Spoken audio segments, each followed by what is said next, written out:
Hello, welcome everybody to Friday Night at the Crib. We're half awake, we're mid awakening.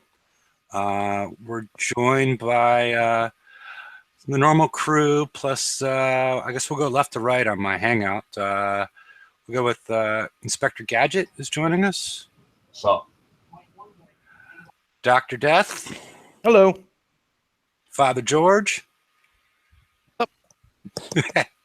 Senor Tito, Hello, everybody. and this is Hefe.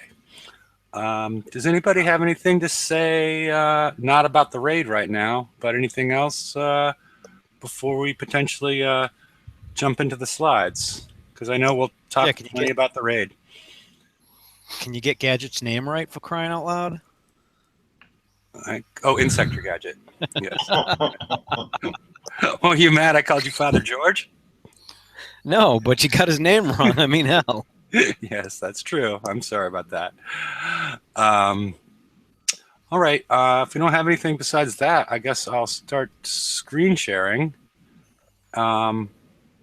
Last show, we promised to give you guys a little bit of information on the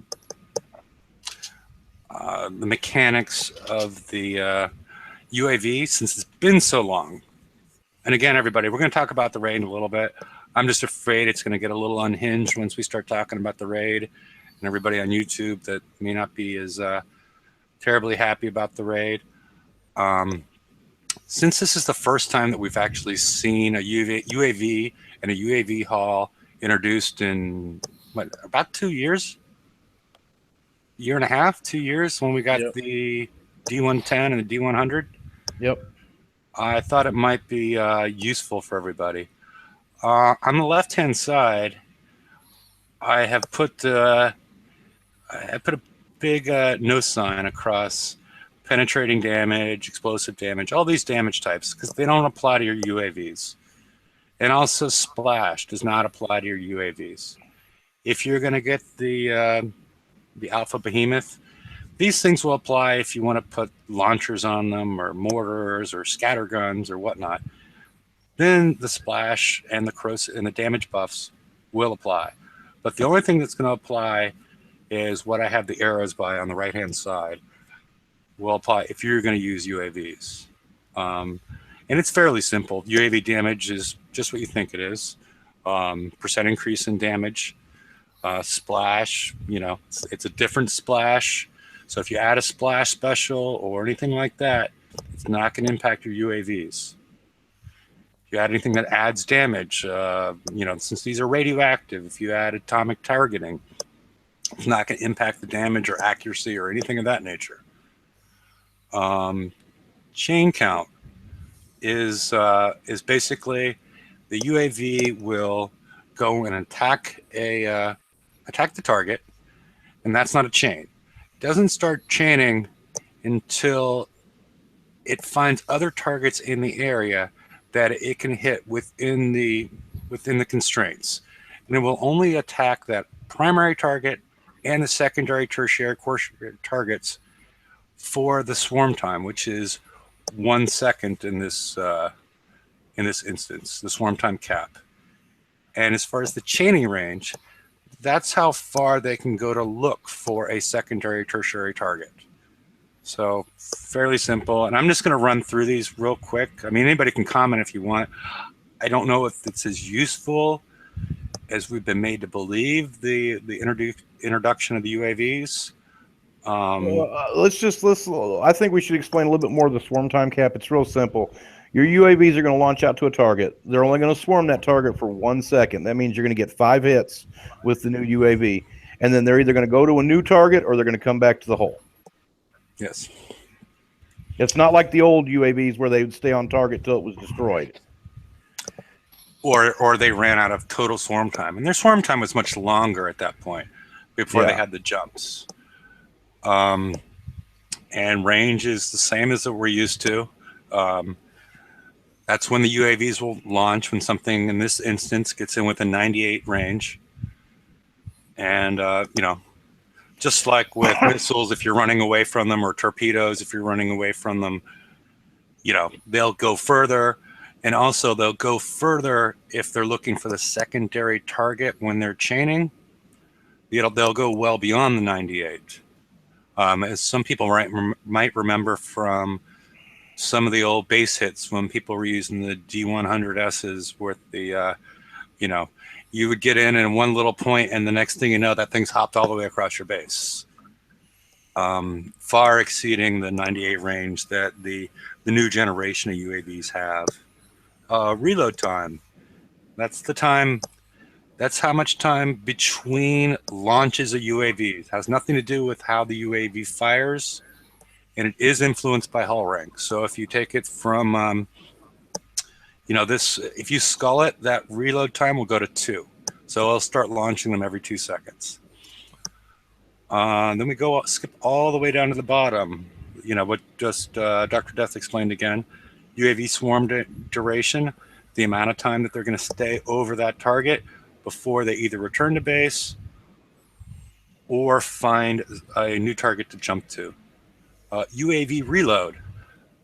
That's how quickly the UAV is going to fire on the target. In this instance, it's 0.2. And as Dr. Death said earlier, it's going to fire 5 times during that UAV swarm duration. And which is unusual. The older ones only had a UAV reload of 1.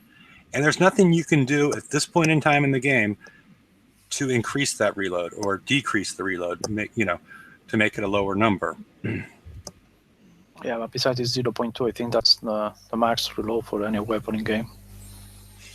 Yeah, but I'm speaking. Let's say we had the D110, which is a 1 reload. There's nothing you can do to that to lower it from 1. This is just sort of a general overview, but there's nothing that you could do, even if it was, like the example with 1 with the other new generation ones. UAVs. Is there any drone on that picture? Yes, that's a drone. There is a drone. I didn't see it. I thought it was a shadow. Yes, that's a drone. There's a surprisingly number of pictures with scantily dressed women in drones, as we saw in the Wednesday show. I thought she was the drone. Yes, yeah, no. Down below. UAVs are dumbfire weapons. However, due to them firing at close range, they should always hit the target. There was an issue with the bomber of the new generation ones where they were missing at some points, and they did some fixes to that. But as you know, that dumbfire weapons ignore evade. So no matter how much evade, they're still going to hit. And the downfall, I think, of the new hull, if you put UAVs on it, is the fact that every equipable countermeasure will shoot them down, just like they're going to shoot down a mortar or a missile. The current UAV does not have any sort of flak evasion like some of the ones in the past did. So depending on what other buffs are on the hull, Phalanx 4 has a salvo of 9 and I think an accuracy of 60. So it's going to shoot them all down. You need more than 5 if there's just one Phalanx 4 or whatever else you're going to use. The other thing I noticed when I was doing a little research for this is that the Zelos and the Harlock have built-in countermeasures, and at least according to the blueprints, they don't fire at UAVs, but I don't think that'll be an issue as it relates to, the current offering. Nobody's going to be hitting, bases with those. And it's also, we can sort of go back to the other one. Normally for dumbfire weapons, you just take damage over reload and you get your DPS. But UAV, it's damage times UV swarm over reload time and then divided by the hull reload. So it's a slightly different calculation. I'm sure that you'll find little articles about it later. I just wanted everybody to, when they're trying to work out their builds and trying to think what to do, not to rely on the old formulas. So that's about it. And like I said, I don't know how useful the UAVs are going to be on the new hull, because it seems like they're very easily countered. There might be some ways you slip in something with missiles that are going to with remote targeting that might overwhelm somebody's countermeasures, or mortars or something else that would overwhelm them and let some UAVs slip through.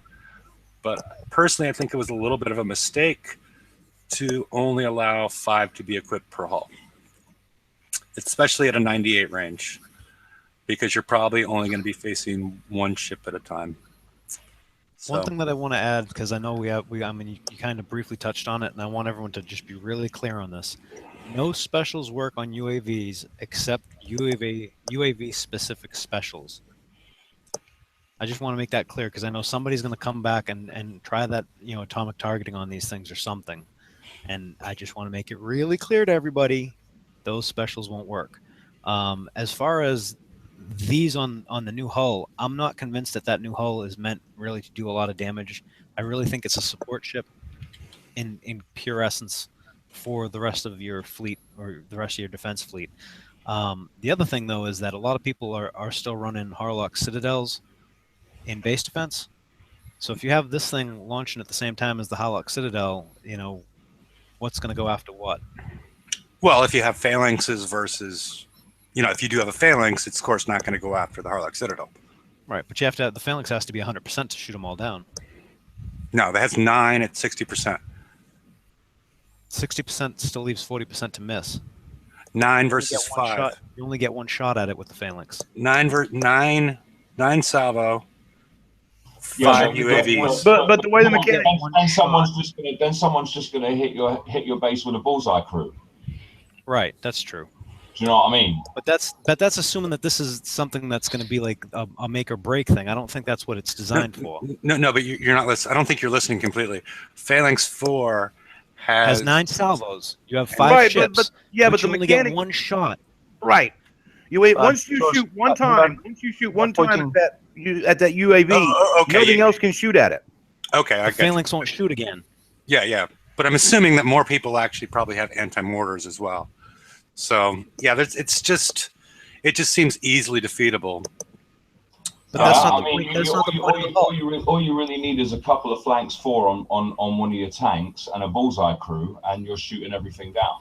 Right, but I don't think that's the point. A couple gales, yeah. I don't think that's the point of this hull. That's the thing, is everyone's making is concentrating on the UAV part of it, and I don't really think that is the strength of this hull. I think the strength of it is that it's buffs. Let's go to the next slide. Let's go to the next slide where we talk about the hull. Yeah, because its buffs aren't all that great, and the range of the aura isn't all that great either. I'm just saying. I mean, it doesn't say on the stats the range of the aura, but I've got one built and 40, I've seen. I think it's 45. Yeah, I've seen the range of the aura, and it's really not all that great. Yeah, I can actually push the button. Oh, and I posted. I meant to do it earlier, and I think I did do it earlier, but I posted a link in case anybody would like to join us again. And let's go and see. Here is Insector Gadgets Alpha Behemoth equipped inside of a cargo. He's got the UAVs on him, which have a range of 98. And you see this inner circle, the aura. That is the stacking aura with the arrow going to it, which I would guess would be 45 to fit along with everything else. Yeah, that's about what it looks like to me. It looks about the same as the Aegis ring. But George, did you have anything else to bring up on the? All I was talking about earlier was I don't know that the UAV is the weapon that you want to put on this, because it has all these other damage buffs. I mean, the UAV is the best, but it just seems to be too easily countered unless we're going to get another UAV in the FM. And also consider the fact that everybody is going to be getting the high velocity rounds, not just for this raid, but I think for the next raid cycle. I think it's going to be as important or more important in the next raid cycle, which is supposed to be Garrison, because of the projectile speed increase, because garrisons are launching mortars and yada, yada, yada, and the 100% projectile speed increase, that potentially it might be a more important special at that point than it is at this point. And also when you look at this hull as a base defender, right? I mean, plus 500 deflection really ain't shit. You know, when you look at the damage that weapons are doing now, when somebody comes in with you know, even if you take like a Zoe's Vendetta fleet, their mortars are doing like 9,000 damage a pop, right? So your 500 plus deflection isn't really helping you all that much. And even if this thing's on full bloodthirst, it's got like 7,500 deflection of its own, which ain't enough to outmatch what's being fired at it. And we don't even know what's coming in the next base hitter, which has got to be much more overpowered than what we've got now to deal with the tier 6 bases that everyone's building. Do you know what I mean? So when I look at this, I mean, I built one just to play with it and what have you, but I don't have much hopes for it being that great a base defender over what we've already got available, you know? Yeah, and especially knowing that depend on next how is you the Conqueror stack it tier with what you 6. have. So One at a time. go ahead, George. I just said it. I just think it depends on what you stack with it. It's going to be a combination type of thing. And Inspector Gadget, you mentioned, I think in the pre-show, that it seems like you need to get 4 stacks, or how did you come across the number, since you have one built? Yeah. The bloodthirst number and how it's calculated, and you know what you saw as an indicator of that. Yeah, well, when I hit a salvage, you know, when I went and hit a 71 with it, the bloodthirst goes up 1 every time a ship dies. You know, and so for me, it's like by the time you get full bloodthirst with this thing, there's going to be 1 hull left in the attacking fleet. So it had 4 blocks. Yeah, it had 4 blocks, and each ship that died, I got 1 block on the hull. Was the hull the only thing in the cargo, or was there something else in the cargo? No, there was just I just took the single hull in there. Okay, because it would be interesting if there's a little downtime during the show, if you figure out if you put the alpha in there and then kill the cargo with something else and see if it fuels the bloodthirst, or because I've heard rumors that we could try that. Okay, yeah, because I've heard rumors that the alpha actually has to kill the target, and since there's only 5 in the base, I mean, and what appears to be very limited offensive capabilities of this hull, that this may never be achieved at all. Well, even if it is achieved, but you got to think by the time you kill 4, you're only allowed to have 5 in a base attacking fleet. So it's pretty much useless even if you can achieve it. Yeah, and this would have to kill all 4, and it's limited offensively. So that's what I'm trying to figure out. So I'm with George on this. I really think this is a support ship. See, but the thing is that it's a support ship's all well and good, but you know, you can't use it for anything else. You can't use it for anything other than being in your base, because all the targets have been locked now. Yeah. You know, when you go to hit a target, there's all these little symbols about what you can hit with and what you can't hit it with. And this is a defender hull, so the only place you can apply it is in your base. And I mean, maybe for lower levels it might be viable, but for anyone with a higher end base, I really just don't see this being viable over what we have existing. It doesn't have the defensive capabilities to deal with what we have now, let alone what's coming in the next base hitting fleet. Okay. Anybody, Tito? You were trying to say something earlier. Is it still relevant to the? No, to this slide? it has been said. It has been said between them. Okay. So are we all wrapped up with this one? Yep. Okay. I just wanted to mention that the Reavers appear to be the sort of uncivilized group out of the people that we've been fighting. I think you could summarize all this asking what is working properly well in this raid, because all is broken. Yeah, but the Scourge, even though they seem to be very well advanced technologically, have very poor quality control mechanisms. We've seen the incomplete blueprint, which we just talked about. I don't think the Scourge ever learned what quality control was. Yeah. I mean, they have a lot of great tech. Well, you have to get easy on them. They are underwater, and the seawater roosters everything. Yeah, that is true. Yeah, that's true. I mean, the Reavers are just smashing stuff together and hoping it works. But I guess maybe they have some more things going on than we thought. Incomplete blueprints. Go ahead. George, I just wanted to ask: Did you guys actually look at that link that I put in the chat, because this actually ties into this pick really well. Yeah. I mean, that's gonna. I just want to mention it at the end of this if we can, because it's just hilarious. Okay. No incomplete blueprints, which we just talked about. We don't understand the bloodthirst, and then we sort of had to use Insector Gadget's photo to figure out what the range of the stacking bonuses on the other ships would be. For beginning of the raid, no completion bonuses, which was also an issue that the Reavers had. The Blitz option was turned off at the beginning of the raid, which... Does anybody remember if the Reavers had that screw up? I think there was a time. I don't know if it was the last or one before that that happened. But well, as I said many times, if Kickside has anything that is testing these things, fire them all because they are useless. Inconsistent campaign payouts. I know a lot of us saw what happened early in the raid in Alpha World, where players were completing very easy campaigns. Whoops. Back. No, that's fine. No, we got to finish this part. No, she's still cooking. Give her time. Give her time, George. She's still cooking. Yeah, it's not ready yet, George. We were just checking in to make sure she was still cooking. Inconsistent campaign payouts, where people were getting 6 million points for doing very easy targets.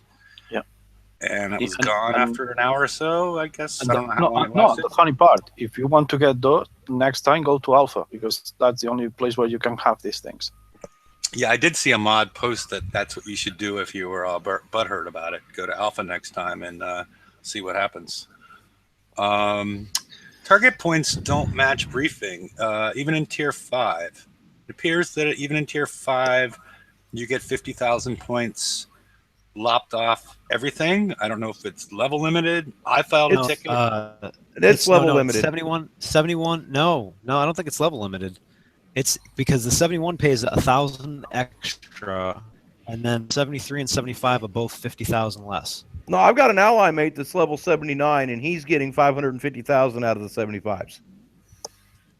Yeah, oh, that's a problem. Now they've got it level locked. No, they don't, because I'm a level 102 and I hit a 71 and I got 550. I got 550,000 points, so it's not level locked. And when I talk to a couple of the mods that I'm friends with, it is not a level locked raid. It's not supposed to be. Now the problem is there was a thread going, and Toyota had replied and had passed it up, and then another mod at some point today decided to merge it with the big thread. I'm probably going to post another thread, because that's actually a completely separate issue. It's not a discussion of the damn raid.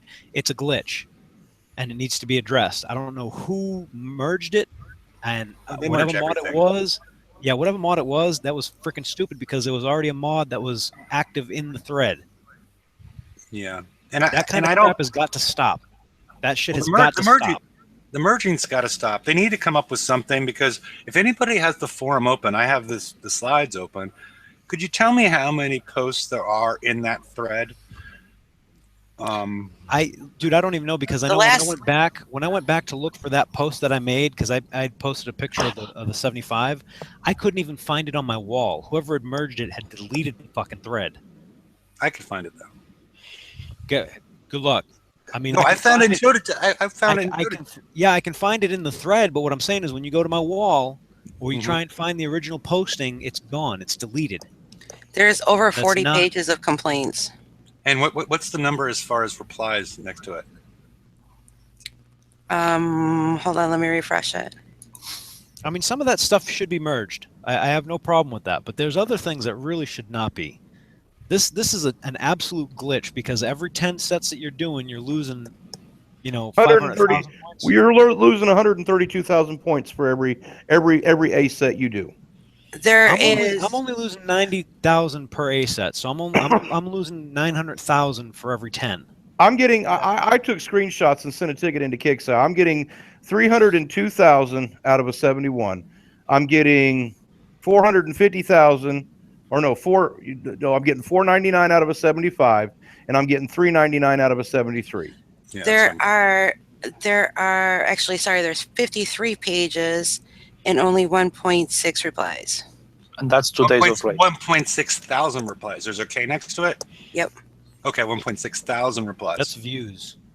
No, the views is 30.1 thousand for views. There's 53 pages of complaints.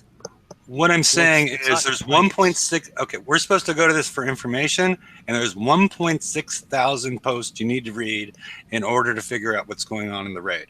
So this merging everything together does not help the player base in any way whatsoever.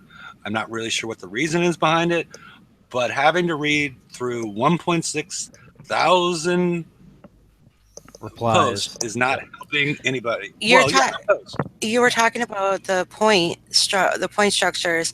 Somebody posted and said that they need to look into it because the tier 5, 71 is supposed to pay 340,000, 73 is supposed to pay 450,000, and 75 is supposed to pay 550,000. This person went into a 73. Now, mind you, they were supposed to get 450,000. They got 399,727 points for doing a 73. Mm-hmm. And they even showed a screenshot of it. And somebody asked for a mod, and the mod still has not even replied to this. Is that no? If you look, it's like on page. It's like right around. It's in the upper 40s or the first couple 50s. Toyota did respond and stated that these targets are level locked. You will get reduced points if you are hitting targets that are below your base level. Toyota himself responded to that in the forum. This is on B levels, correct? He said, "Well, you're a level 100," and I think it was B sets the guy had hit, and he said, "So you're going to get less points." But what is the level? Are you sure that was Toyota? Because last night Toyota said he was going to pass it up to find out. No. Toyota says it right here. I'll have to check. One's talking about Bs and one's talking about B sets and one's talking about A sets. So that's confusing here. Toyota commented, and it's on the next page. It's on page 36. It says, "I will have to check these targets, but in past raids, you could defeat a target without killing everything per se, and that would result in lower than advertised payouts." That's the one that he's talking about, the A sets, because after that post, I actually posted a picture of the 75, which now that it's merged, God knows what page it's on, but in the original thread, that I replied to that afterwards. Okay. Yeah, this is something I have a ticket in. I've yet to get a response. I don't know if I'm intended to be getting ripped off on these or what. I'm assuming that'll be a mass once they figure it out. I'm assuming you don't have to file a ticket. I'm assuming they'll do it in mass if they or they make a policy decision that no, what the points you got were right. We just, there could be a reason that Doom Rooster hasn't got on the forums since the raid started. He's not in, I don't think. Yeah, it's a good time to take a vacation. I think he knew what was going to happen, but whatever. I'm surprised. No offense, I'm surprised no other mods have actually jumped in on this posting and made comments. But the next step is all of them have crawled under a rock to hide. Yeah, like Laredo. I don't like to mention the mods since they're players by name, but yeah, the employees I'll mention by name. But pathing inconsistencies, I've had issues in the 71 where I've set out a long pathway, and if things pop up, my ships will just stop. Yeah, I think that most of it is that the footprint of the scenario and the skins of the same are in any way the same size. I think that one is low. The thing that the skin is smaller than the footprint is, and at some points you even click on open portions of water, and your chips don't even move because you are hitting the wall. I think we're talking about And two that's different awesome. issues. I think the issue you're talking about is also the same issue we saw when we were hitting the mega hulls and like the 91s and whatnot, where you click too close to the ship and you're not going anywhere. What I'm talking about is I set a long pathway that the ship starts on, and it starts going through a couple of turns, and then something pops up and it just Stop dead. just cold stops. Yeah. It just stops dead. It doesn't. It's not like oh, I need to turn. It's a turn speed issue. It's just stopping dead in the water because it can't figure out where to go at that point. And there's another thing that happens as well, right? Like if you're not just setting waypoints, if you're actually just clicking, say, in a straight line, every now and then your fleet will just separate. Right? Yeah. Like two ships will go off to the left and three. Yeah, it'll fan out. Straight. It'll fan out on you. And then when they come back together, one will be lagging behind a bit, and you'll take damage from that big radiation gun because it's not properly stacked. Do you know what I mean? Oh, I know what you mean. I'll tell you what. I have been doing this raid since 3:00 yesterday. Okay, I just looked at my point total. Just kind of wanted to see where I'm sitting at. I'm sitting at 5.5. Really, in a little over 24 hours, 5.5 points, or 5.5 million points. It's ridiculous. Come on, people. This raid sucks. Well, yeah, we're gonna get away the negative. That's why I put this slide together. We're gonna get rid of the negative stuff first, and then we're gonna provide the more constructive stuff on like what people have had luck with in this raid. I know we'll get into that in a minute, but I don't want to get too negative with the whole thing because I think, between the group, I think a lot of us have, found some positive things that, unless you got Centurions, that you might find some positive things you can do in the raid. I can do the campaign with my Tide Seeker. I mean, that's not a big deal. But I mean, you can do the raid with Centurions. It just takes you, likely, if you don't prepare with using coins, 77 hours to get the 30 millions, and then you have 19 hours to rush to get the tokens. But it can be done. I do have a question. Is anybody? You gotta hit 800. You gotta hit 800 C sets just to get 96 million points. I'm not doing it. Has anybody seen a Centurion do a tier 4 coin free yet? No. Because according to Ahmad on the forums, Centurions can do tier 4 for 0 damage with the right build of Arbalists. Now, Arbalists don't work. Yeah, they do. I had a build. Mine don't work. I had a build for Arbalists on a Centurion way back, like a month and a half ago when I posted one up. And I don't know that I could pull that off on tier 4 for 0 damage. I don't know that you can actually outrange everything in tier 4 to do that. And I'm really curious how these, how they're posting stuff up that clearly is not accurate. I mean, George, you mean, for example, I don't know if it's the same range, but the Ironclad with the Mauser doesn't have a shorter range that should have the Centurion with the Arbalest. Because if you just rim the max range of the Ironclad with the Mausers on that Wunderboss that is on those clusters, you can practically kill everything. So maybe if you get close to the blunderbuss and with the piercing, you can kill the radioactive one. That is the one that is going to make you damage. So maybe that way you can do it. I'm not saying it's possible, but it's the only way I can figure out that somebody can do it for no damage. I will tell you what, I have members that didn't have Punishers, they didn't have Centurions or anything, and then they got Punishers during the Hall raid. They got 1 or 2 Punishers done. They're going into the seas. They're getting damage, okay? And they're built with the D110 and Pack Cannon. Pack Cannon seems to help them out a little bit. I have 2 Ironclads and 1 Cannoneer, and I'll tell you what, my Cannoneer can do the 53, but my Ironclads can't. My Ironclad, though, I'll tell you what, I can personally do, and I've just been hitting them, been hitting the 57s nonstop because they pay out almost 54,000 points. I can do the 57 for between 8 and 11 minutes worth of damage. So for me, it's 1 coin or take it back home, wait for the minutes to count down, and then get free repair. There are some positives, yes, if people have certain boats, but when they put on the forums that, you know, Vindicators and Punishers will do this on auto, and this fleet will do this, you're full of it. You are absolutely full of it. Unless you can provide a build that you know is going to work and actually get posted for people, that would be beneficial. But don't be going off and saying, hey, this fleet's going to auto this, or this is going to do that. I mean, come on. Really? I don't think Daniel, anybody is autoing any of these targets. I'm sorry, Daniel. I'm going to say something to you. I'm going to put you on the corner. I made slides on Wednesday with Jefe, and I put very clear that should kill. I was doubting it very much, so I think that you didn't see our show on Wednesday. No, I've been very sick this past week. I've had the flu. Okay. Then I will not put you in the corner. But just Thank you. I'm going to be honest with you. I don't think there's a fleet in the game that's going to auto any of these targets right now. No, there isn't. No.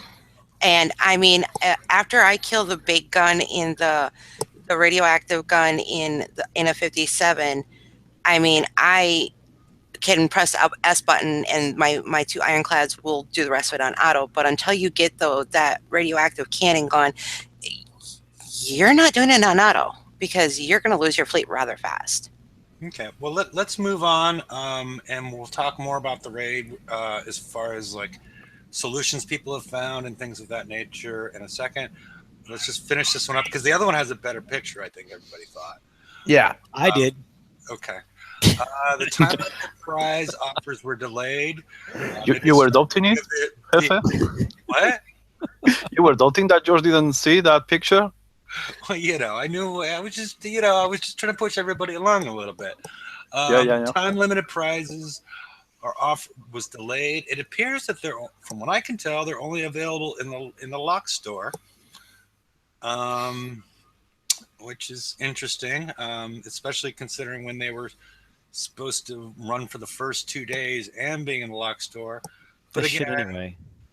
Did they ever show up? Nobody should buy any of that stuff, anyways. Yeah, this shit. I mean, there was shit. I don't know why in the hell 5 million. Fuck that. Yeah, they were 1 million last raid. I haven't seen them anywhere.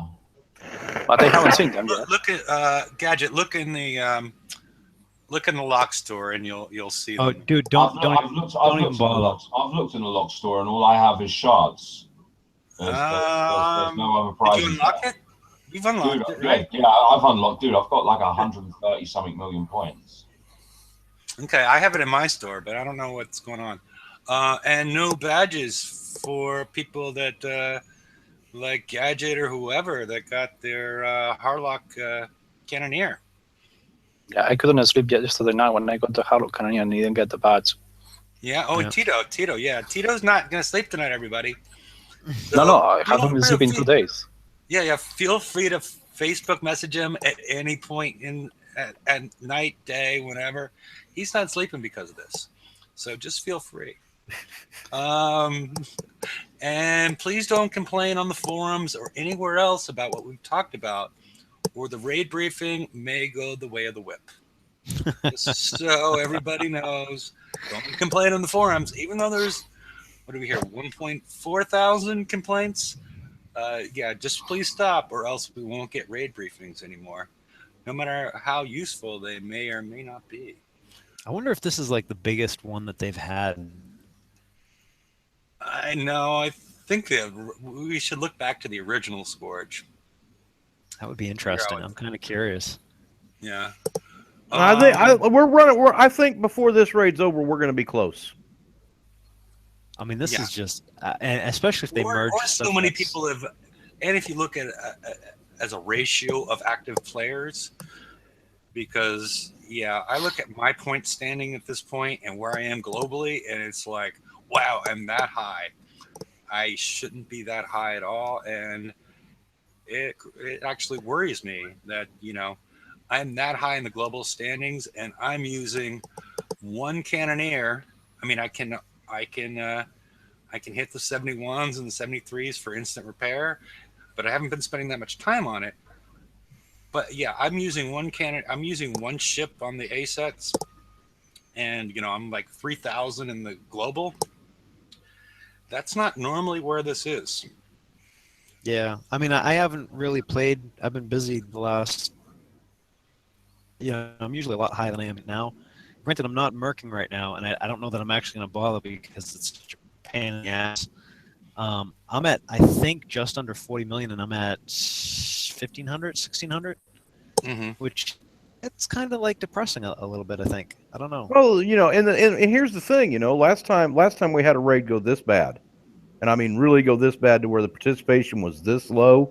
Kixeye was jumping all over themselves to try and figure out ways to get people to play. This time, we're not hearing anything from them. No, the only thing they did was release more deals, and it's likely, yes, it's a bit late now for the deals. Yeah, and the thing is, since December or November, they started pushing the Centurion for this raid set, and I'm telling you what, man, if I had followed all that advice from Kixeye and the mods and stuff and built Centurions, I'd be pissed right now. I'd lose right now. But they have made people get. If they don't want to bring a work in progress back, at least a roadmap, so we know where we are going. But you're listening to them, and man, it's to get crazy. First is Centurions, and they release the Harlock Centurion, so you think that's the way to go. Then it's going to be the Cannoneer. We don't get the weapons or anything. A week before the raid starts, we get the Ironclad. People think, oh, the Ironclad, this is going to be like the TIE Seeker in the last raid. I'm going to do this. They do that. It's amazing on the targets, on the old targets, the mines, the drag bases, the drag uranium bases.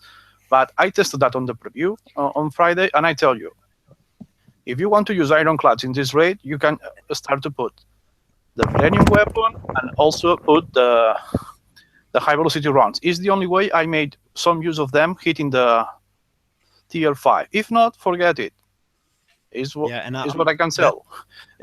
That Mauser is useless on the top tier. In the lower tier, I have one Ironclad and I tested, and to kill that main turret, I needed 24 shots with 10 Mauser. So 240 shots with Mauser to kill a single turret on the 57. So imagine how many you need on the top tier. Yeah. Well, now Tito, I've actually found an actual use for the Mauser cannon. In the A sets, I found an actual use for the Mauser cannon. I hadn't completely refit my cannoneers over to all Millennium guns, and I still had 4 Mausers on one of my Millenniums. And I'm glad I didn't take them off because they are working brilliant for me. I sneak up on one of them platforms and get my first salvo off, and the splash from those 4 Mausers always kills the EMP building and stuns all 4 of them turrets. No matter where I come in at. No matter where I come in at. It does the same thing. Yep. See, what I was going to say is it's not just this raid, right? It's not just this raid. To me, it's this whole system that GDR has been pushing, this whole new system that we've got. Does anyone else feel like they're being shoved into a box? Right? Like you have to have this hull, and not just this hull, but this weapon and this special in order to have an easier time of the raid. And if you don't, it sucks to be you, is basically the way they're running it, right? And it used to be that they'd bring out a new target or a new raid, and half the fun in the game was working out some way that you could get through that using stuff that you've got, right? Now, it's like, coin this new stuff, or you're going to get punished for it. Do you know what I mean? Exactly. Because that's just the way it is. I mean, even me, before I had the new special, I wasn't having a good time with this raid, right? Until I got that new special onto my Cannoneer fleet, it was horrible. But as soon as I got the new special on, my whole experience of the raid changed. Right, but Gadget, I think the reason why they do that is because of this, and this is actually a good example, and Tito brought it up. People going out and taking the Ironclad and throwing them against the mines and the dubs and going, hey, look at this is going to be awesome, this is going to be awesome. And then they were testing Cannoneers and like, the Cannoneer sucks, it's a bust, it's not going to do shit, it's the biggest waste of time, and it's a piece of crap. And then we get into the raid, and even though we were told this is going to work, people built something else instead because they just wouldn't fucking listen. And I think that's I don't agree with it because I personally love figuring shit out like this, but I think the reason why they went to this is because players just absolutely flip their shit when crap doesn't work. So instead, they're handing them, hey, this will work. And even when it's handed to them on a fucking platter, they still won't do it. But see, it's supposed to be a strategy game, right? It is. And I'd like you to tell me where in this raid there's any strategy whatsoever other than your fleet pathing in the target. No, there's a strategy. You know what the right? You know what the strategy is? Coin. That's the strategy. Do you know what I mean? You've got to have the specific hull with the specific weapon and the specific special, and then you're going to have a decent time. And you can actually do targets for free. No, this one, they can't even. This one they cannot even deny that it's coin because real simple. They told us last raid, if you get the cannoneer, you're not going to need the new weapon. You're not going to need the new special. You'll be able to do the next raid. You'll be able to do the top tiers in the next raid with the cannoneer with the old tech. And it was a complete lie. That's what I was saying. The Centurion was going to be good in this raid. Bullshit. But the thing with all this that you are saying, George, what kills me is that I like to think out of the box. I saw the Ironclad, I saw the 200 splash, and the first thing that gets in my idea is, holy crap, I use mortars with this splash, and this has to be crazy. But they have made the targets so close mind that you only can kill it them one way, and it's using ballistics. Because when I started to own the preview, Paint Train from PNLS told me, hey, what do you think about this? And I said, what's that? And I say, the Siege B mortar that has the ballistic defense on these things. And I said, wow, if the splash works, can be amazing. But I tried that there, and I didn't do anything with that mortar over there, or not even scratch them. And I said, it's all ballistic. I haven't seen that on mine yet because it's the only thing that hurts them. It's the only thing that hurts them. I do want to say two things, right? Because before we go to this next slide, because I'm absolutely loving the slide. The first thing is that woman has a phenomenal ass. Wait, you're ruining something. We have a guest in the, I wanted to ask, we have an expert in chat. Wait. We have an expert in chat. Motherfucker, really? Renato, I've known for a long time. And I look at this woman, and I think at least one of her parents is Brazilian. And I want Renato to confirm or deny what I think about this young lady. So she's not looking feijoada, so I cannot say.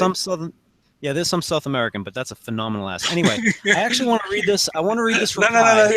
You don't know about Brazilian butts, do you, George? Okay. We can save this that reply, you don't know where I grew up. This reply comes from custom service, right? Somebody sent in a ticket about not getting all the points, okay, in the targets, like we were just talking about. This is the reply from customer service. Thanks for taking the time to write in. I have looked into the weapons that you are using on the Cannoneer. You have Arbalist, Millennium Gun, Particle Accelerator Cannon, which doesn't have any submerged damage. As these new targets also include submerged buildings are platforms which raise from under the water during combat. You did not destroy the target completely. I hope this clarifies your concern. I literally read that and went, what the fuck did I just read? Is this your response that you got on your... This is a response that someone else got from customer service. About the lower points? Yeah, I haven't sent mine in because I actually am putting when I send mine in, I have screenshots. I'm gonna have 3 videos. I'm sending everything in. Mine's not ready to send in, but I'm sending in a ticket. And if anyone sends me back this shit right here, I'm gonna flip. Yeah, because in other words, we're just they won't even let you off the target. They won't even let you destroying what's above the water of the target, but leaving the rest of the target untouched. Is that what they're saying? They're saying there's other stuff to kill, and I'm like, you can't because otherwise you wouldn't finish. Yeah, the target would not. Does not reap you out of the target if there was shit left. Even if there was underwater stuff to kill, your ships wouldn't fire at it because they got no thermal. Right. No. You should. You know what it is, George? At least on the 57. See what it is, George, is we're only seeing. See, the only part of the Scourge base has come up so far, and next raid, the next section's going to come up out of the water with it. So we'll have this section plus the next section. Our last 50,000 points. Yeah. Come on. That is like how can that leave customer service? Obviously, there's nobody. Obviously, there's nobody at main kick side. Literally, to talk to. They have answered shit happens. So imagine when they say your shit happens on one answer from the customer service, anything you show me doesn't surprise me anymore. No, you know what it is. Customer service is watching the show when they're making these replies and they're getting sidetracked by the pictures.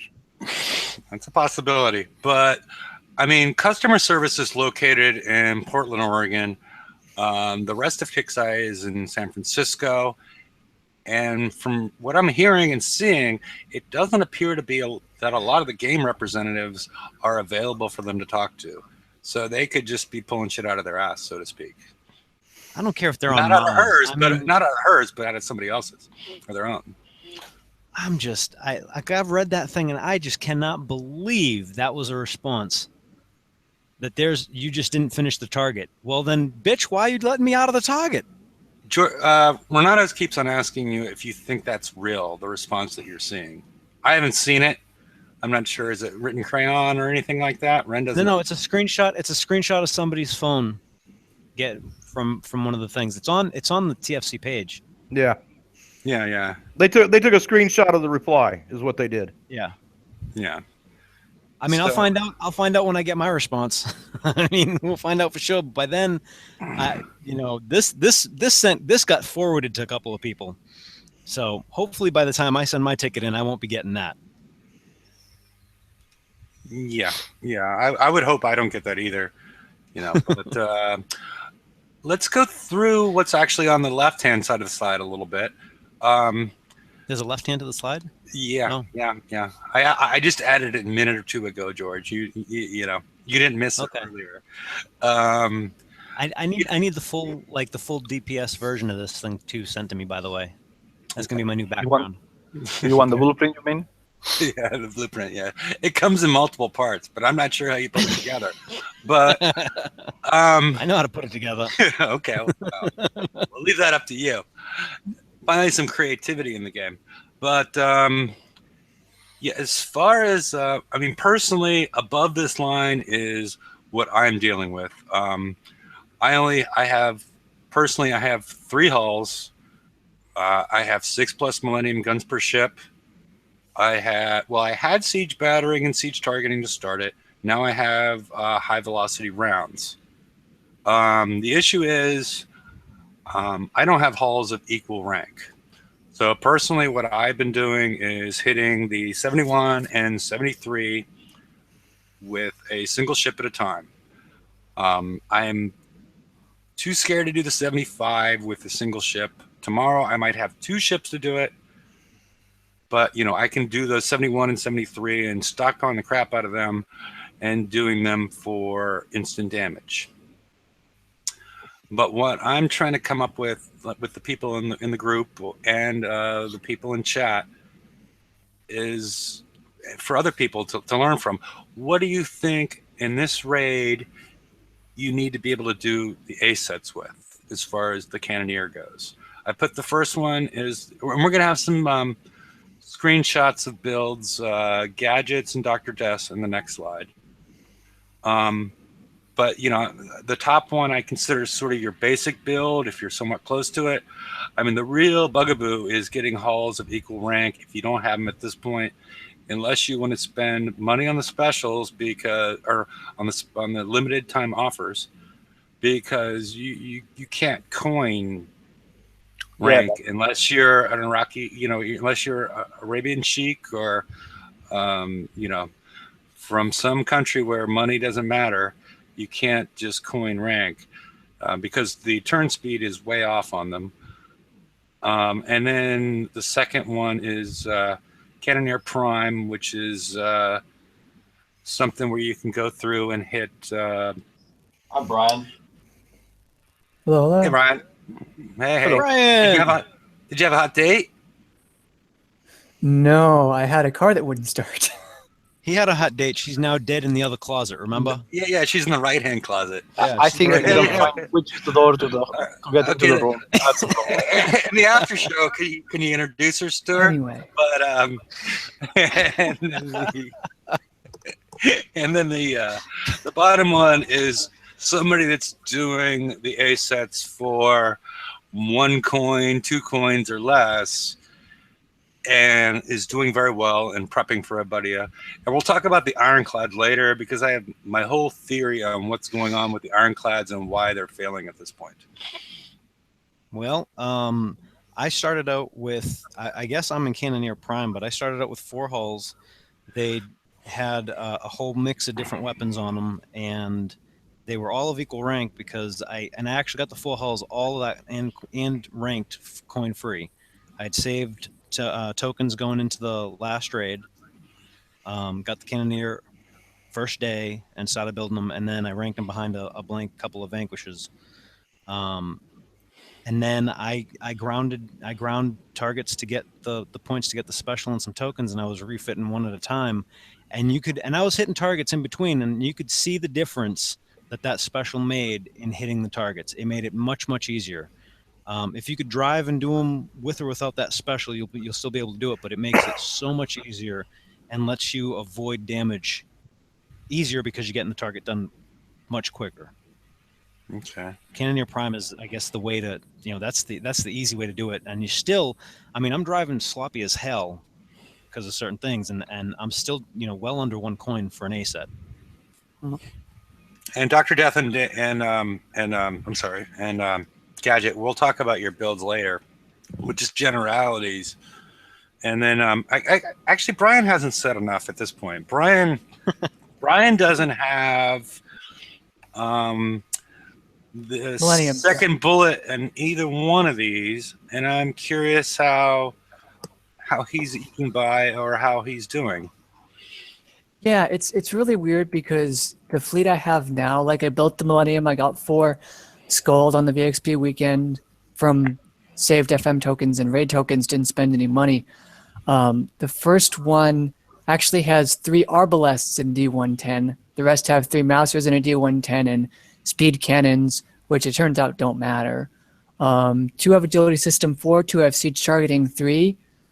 It's abysmal. Kishu had 1 job, and that job was to tune the targets to the tech that players actually had, not the tech that you gated off either behind an exorbitant price tag, either in-game or real money price tag. 1 job, and you fucked it up. You couldn't do that. It's really hard. I am learning and getting better as I'm doing like some awkward looping back around strats and starting and stopping strats. But when you see the people do these so well and so cheaply, their route is impossible for you. And it's not like, because you don't have the tech that you had to spend money to get, it feels a lot different psychologically than even the first Scourge raid where I couldn't succeed because I didn't have the tech because I wasn't that good enough to get the tech at that point and didn't really know what to do. But now it's basically you don't spend money, so you're not going to do well. At least that's how it feels. Mm-hmm. And that's awful. And then they go Ironclad offers, and no one cared. Yeah, as far as the Ironclad goes, I think the issue is why they're doing so poorly now is because they were released, 10 days before the raid? If you did the TLC right away, how many days ahead of time was it? Yeah, about 8 or 9. It was on Tuesday, the raid's on a Thursday. Okay. Yeah, and basically what I saw, you were given enough build tokens to put together a decent build and enough VXP tokens to get yourself to 72%. But I think the Ironclads require 3 or 4 ships. And there was no way to, without a lot of coins, to A, build them, and then B, skull them so that they were, or skull them, or at least get them to 72% like the rest of them were, to even do anything with them. So I think there's sort of an undiscovered jewel that could potentially work well in the next raid set. Once people have had time to build them and rank them, and that's why they're doing so, at least it's my theory, that's why they're doing so poorly at this point. Because they were released way too late. They should have been, and that's the big issue. If you have 4 of them that are skulled, they may perform very differently than what we've been seeing.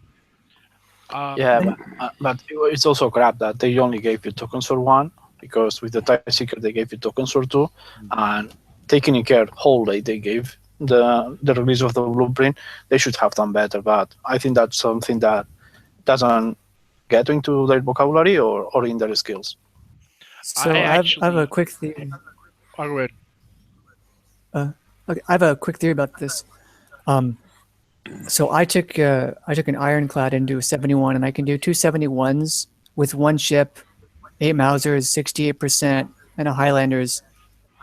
2 before repairing, about half an hour damage. When I auto it, I can't kill 2 of the big turrets. Literally dies.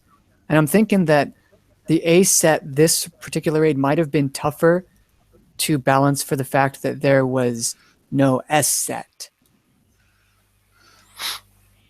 Oh, but that's a whole nother story, man. Like, honestly, I fully believe, my theory about that is that if you don't have the Harlock's Cannoneer built by next raid, you're going to have a terrible time in the S set.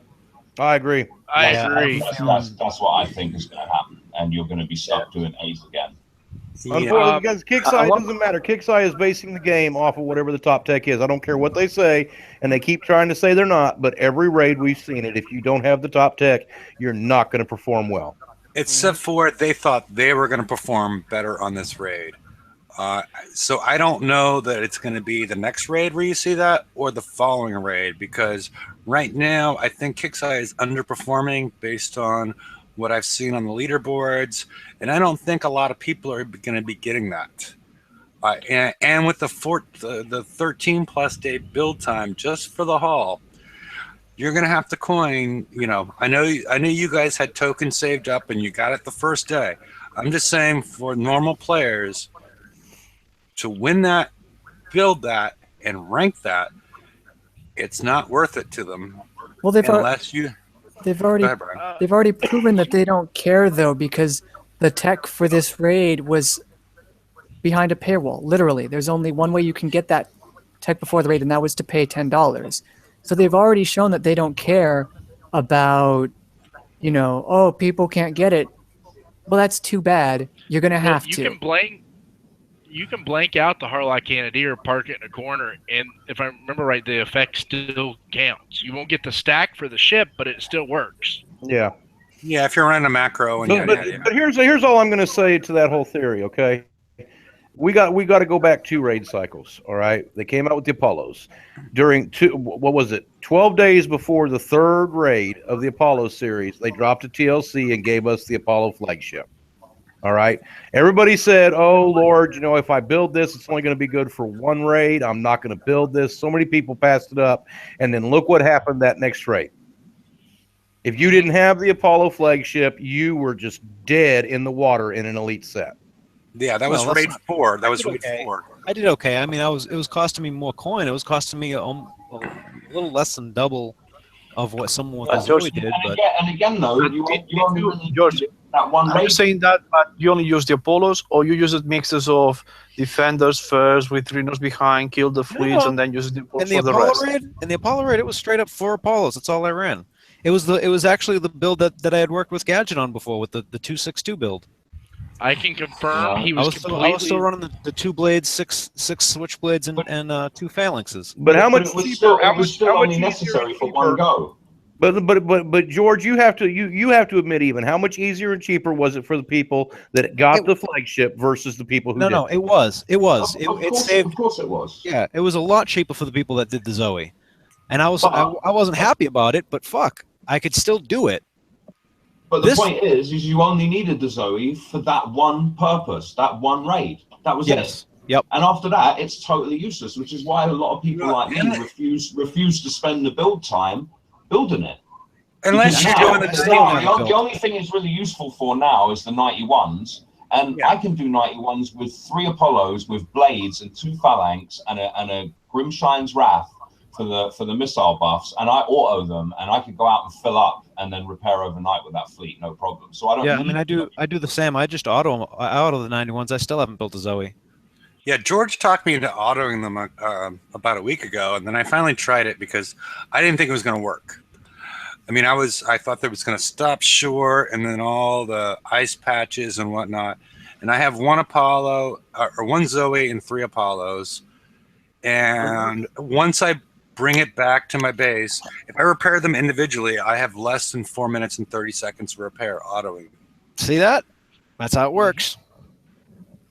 So, I didn't do it because I still don't have one of those, one of those things that smokes on the water all the time built, or even I don't even have, I just don't have any interest in it yet. I mean, maybe if they get some different targets, because then I realized I got to be hitting 91s until, until Jesus makes a better table. But, but yeah, you can go with the Stewie. You can go with the Stewie, and you can both put on the same queue. One of these days, Geeksize get bored enough to see you too, and they will give you the gantries and the mega ship parts that you need to build them. No worries. Did only me and Brian get that joke? Because that was funny. I got it. But with the Harlock Cannoneer, the next raid we're supposed to be getting a Conquer. I don't even plan to have mine built to the raid after, so pretty much the end of the cycle. I'm actually working on something else. And by the way, where everyone was is showing videos of Centurions, I actually just did it. Punishers are able to do 51s, and I'm doing it for pretty much almost no damage. Okay. Alrighty. Yeah, it is okay. But is anybody actually using Centurions or just seeing them? I haven't even seen anybody try. I mean, I know saw a few people try. Jason made his videos and stuff, which were fantastic, and he did the A set with them. But damn, I don't know how many people got them built like that. I tried my Centurions in the 50s, and they do all right. I go into a 71 and I get slaughtered. Okay. Yeah, I think that's. So what do you think, Ada Wolf? Do you think she's at least half Brazilian? Yeah, I think that if you don't turn, she's going to burn that, mate. Yeah. And I still don't. I can't see anything in the pan. I mean, is she making like a crepe or something? What are you doing looking at the pan? Who gives a shit? What is the matter with you? That's like the 5th time. I know, really. She's got it on high heat. She's got it on high heat, and we really can't see what's going on in the pan. Heat, but that's beside the point. You should be looking at something other than the pan. That's the non-stick pan. She might be getting toxic. That's George's wife. Come on now. Okay, well, we'll go on to the next slide then. Maybe about 10 years ago. All right. I hope your wife doesn't see this. Okay. These on the left-hand side, I'm going to go get a beer at this point. But on the left-hand, and let you guys take care of this. On the left-hand side is Gadget's build for his Cannoneers. And then in the middle part is Dr. Death's combo thing. And we've already talked about the fact that he's not... His build, these are very different builds because Gadget has been doing a lot of work during the raid in order to try and perfect it for the targets. Dr. Death walked in with this build based on what he knew. And so there's some differences in them. And it's especially regards to the specials and things of that nature. But if you guys want to talk about your builds, now's the time to do it. I'll actually add on to after they're done because my build's almost exactly like Gadget's except for one special. Are you still using CL3 over the layer of 1? Yeah, because I'm driving lazy as hell. Yeah, I went with layered because there are certain points, right, where you have to stop to snipe a ballistic turret, and at the same time this radioactive turret's still firing at you, and every now and then I might have to edge forward just into its range and take a little fire from it, because otherwise I'm going to take damage from the radioactive turret, and I'd much rather take the ballistic damage than the radioactive damage from that turret, because I mean, sometimes I can drive into one of them ballistic turrets and it barely even registers on the damage bar. If the radioactive turret hits me, it takes a quarter of my fleet. Yeah. Do you know what I mean? Gadget. I'm One not question, sure Gadget. on what the damage type is on one of the turrets, which is why I still left it at CL3. And if it's a ballistic turret, I'll switch mine. But right now I'm leaving it the way it is because the way I'm driving is just really lazy, and I'll clip some of the turrets and get shot at. And I'm not well, sure. there is one of the turrets that fires radioactive. It shoots green stuff at you, right? But generally, in all the targets in the A set, what I found is I can take out the big radioactive gun without having to. Oh, except the 75. The 75, there's one radioactive turret I have to take out first before the big radioactive one, and then you can just snipe everything. What's the little scattergun looking one that you can outrange? Because there's the long distance ballistic one. That's in the middle of the cluster turret, right? You'll have a cluster turret, and you'll have a ballistic one at one end, a ballistic one that's shorter range in the middle, and then at the other end there'll be a radioactive one, right? That's right on the edge of the range. You know what though? The graphics on that turret are wrong because if you watch how it fires, it winds up. It's just like a freaking Maxim gun. It winds up. And if you approach them from behind, you get a little bit of forgiveness as well, right? Because if you approach them from behind, if you happen to go just into their range, they'll start to turn and they won't fire until they've turned to face you. Yep. Right? And that gives you time to get back out of their range again. Right, which is where the Cannoneer's turn speed buff really comes in handy when you've got 4 of them stacked, right? Okay, I think those are the turrets that I'm talking about, though. Are those ballistic or are those radioactive? Because that's the only catch that I need to know. They're ballistic, then I got to change. Then I'll be changing mine to CL3 too. Then the only thing I take damage from in there is ballistic, and unless I make a mistake and then the radioactive turret nails me. Yeah, the only ones that I drive into is that one that looks like it's got 3 little barrels on it, and I wasn't sure if it was radioactive or ballistic, but if that's ballistic damage, I'll be changing mine to layered as well then. It's basically a blunderbuss on steroids. It is ballistic damage, and if I run into one of those by mistakes, I'm losing like 10-15% of my fleet before I can kill the thing with 2 ships. Well, I don't lose crap on mine.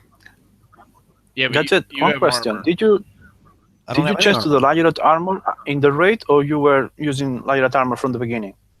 No, I because had on the armor preview, on my build. I had my layered armor on my build from the start.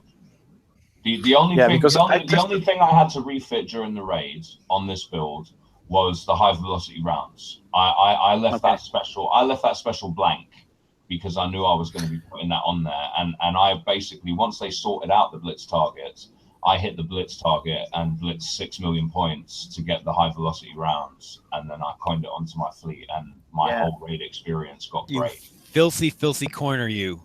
Oh, look who's talking. 4 ships.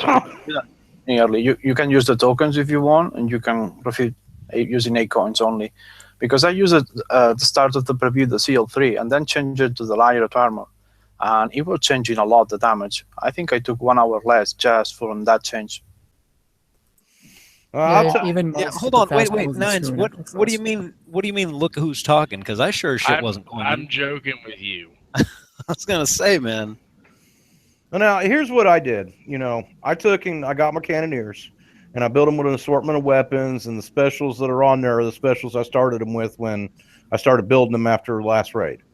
And I took in Kixeye, played all their games, and I said, okay, I'll take my FM tokens, and I'll take the 8 days worth of build tokens I got out of that deal that I bought off of them, and I'll put as many Millennium guns on there as I can, and that's what I'm going to come up with, and that's what I'm going to do the freaking raid with, because I'm not going to coin another freaking refit on this fleet.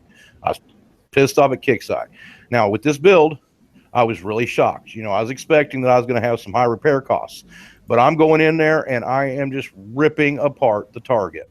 I literally can kill the big giant turrets in the center, the flatchet throwers, as you guys call them. I can tear one of them things up before it can even reload. I mean, literally, it's dead within less than 2 seconds with this build. So I was really shocked at how well this build actually is performing in the targets. I'm only running 30 Millennium guns, but it's that drum reloader that's making the difference. I mean, it just looks like it looks like I got a ray gun hitting the targets. You don't see any space at all between the shots. Yeah, I think with the lag, a lot of times you don't see the weapon shooting. You just see the turret taking damage. But literally, the turrets in these targets are just melting to this build. I mean, absolutely just melting. I've not had any issues whatsoever, and I was happy that I still had the Mausers on the 4 Mausers on 2 of those holes, because the splash from them is causing the EMP buildings to explode on every one of those islands. You know, I hit it doesn't matter where I come in at, I just get to the edge and hit whatever the edge turret is, and the EMP blast goes off and stuns off all the rest of the turrets on the island, and then I just walk through it. And I'm glad you started adding the Z, because Mauser, that S is a Z sound. So I'm glad that we're finally getting into that. The Mauser thing was starting to hurt me a little bit. Drake carriers, right? Yeah. I love the Drakes.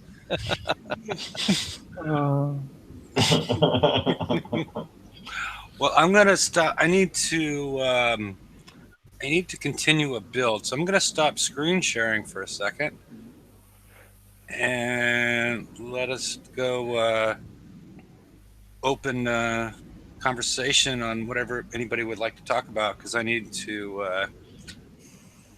upgrade. So I finally. I think I finally have my second level 8 turret in place. Oh, nice. Yeah, Nice. so Oh, I want to start outfitting that. So I don't want to. So you filled up on base parts before the raid, then I take it. Yeah. I have over 800,000. I don't think I didn't have complete to max. I have like 875,000. Something happened at the end. I spent because I had the ironclad. I was finding ways to spend them. I've got solar reinforcements on all sorts of stuff at this point, because I was just looking for ways to spend them at that point, because it took so long for me to upgrade from a level 7 to a level 8 tower. So I was just indiscriminately spending them. And I thought, the solar reinforcements, as long as the base parts are this easy, solar reinforcements can't hurt me. I'm not going to overbuild them. This is one of the things that scares me too. These targets, difficult as they are now, are going to be our new mining part bases in a few months. Yeah, and what's bad is, like you guys were saying with the ironclads, I have 2 ironclads that are 66% ranked, all Mausers, pretty decent build on them, and I'm afraid to. Right now we're autoing 97s. I'd hate to have these as a mine and try and auto them at current time. And this wouldn't even be the Okay, hardest. talking about ironclads. Yeah, Any of you think that I don't like the got- ironclads, but if you take a cannoneer and you build it correctly, because remember you're talking 2 or 3 months away, which is plenty of time to build one slowly, right? And if you build it correctly, you'll be able to get all your parts for free. Because I mean, my build will do an ASET for instant repair. Yeah, but I'm a lazy bastard. I want to auto the fucking Exactly. shit. You're not going Exactly. to auto these targets with cannoneers. Yeah, but you're never. But that's never. You never auto the when they first introduce a new target. How often is it that they introduce a new target that you're able to auto? I've been autoing the Reva targets with the H-Tide Yeah, but tides. did you? Oh yeah, I suppose that one. Yeah, I was going to But say. That's saying. And that's why I said we don't know. I don't remember one like that, man. Right, but I don't It's know always what we're hard gonna- at the beginning, and it gets easier as you get new. You suss out how to do it, or you get a new hull that's actually able to do it. Do you know Yeah, what I but mean? that's why I thing said is- I don't know what's going to happen with the new the new ironclad flag. I mean, with that might be what we need to actually do the auto. But all it does is add a little bit of speed, though. I know. I I mean, mean, bunch of damage. When that was on auto, 20% more damage. you're going to sit in front of the main turret, and that main turret is going to shot on you, unless you can I think insta-kill yeah, it. I think the thing that's going to be the biggest problem, and it's been a problem forever in this game. If you got walls and you got platforms in a target going into auto, the auto mechanic just does not work right. Exactly. Well, I've actually That's the other thing. Look at the pathing problem that we were talking about earlier. If you were to put an ironclad in there and leave it on auto, and it's targeted a particular building and start sailing towards it to get into its range, and one of these walls pops up in front of it, it's just going to stop dead and sit there in the middle of the target getting bombarded. You want to hit a tinfoil? Hold on, I have a tinfoil hat theory about this. In the A set, which is the only one that starts you in the same spot every single time? The 73. What do you think is going to be our target? That's going to be our map target. I can almost guarantee it just because of that. Yeah, just because of that issue right there. And you're not going to be able to auto it because that big radiation gun fires before you come in range of them little buoys at the end of that first run, and your ships are going to stop and fire at each one of them individually while that radiation gun pounds on you. Do you know what I mean? Yep. The bottom line is we've already got too many damn chores in this game. We need to be able to auto targets. You know what I mean? I need to be able to launch 3-4 fleets and have them hitting different stuff to get stuff done so that I can play the game the way I want to, so that I can go out and base hit. And you know what I mean? I don't need to spend 8 hours a day doing freaking chores. And we are also assuming that this game is actually of good quality. Like, I tried to hit with four. You said good quality? You mean yeah, you mean where I said the game sucks? Yeah, I'll say it again. I'll throw in some adjectives. But is that I thought you were talking about science fiction now when you said quality. Haven't you guys realized that Kix does not want us freaking doing stuff on auto? They want you to spend coin.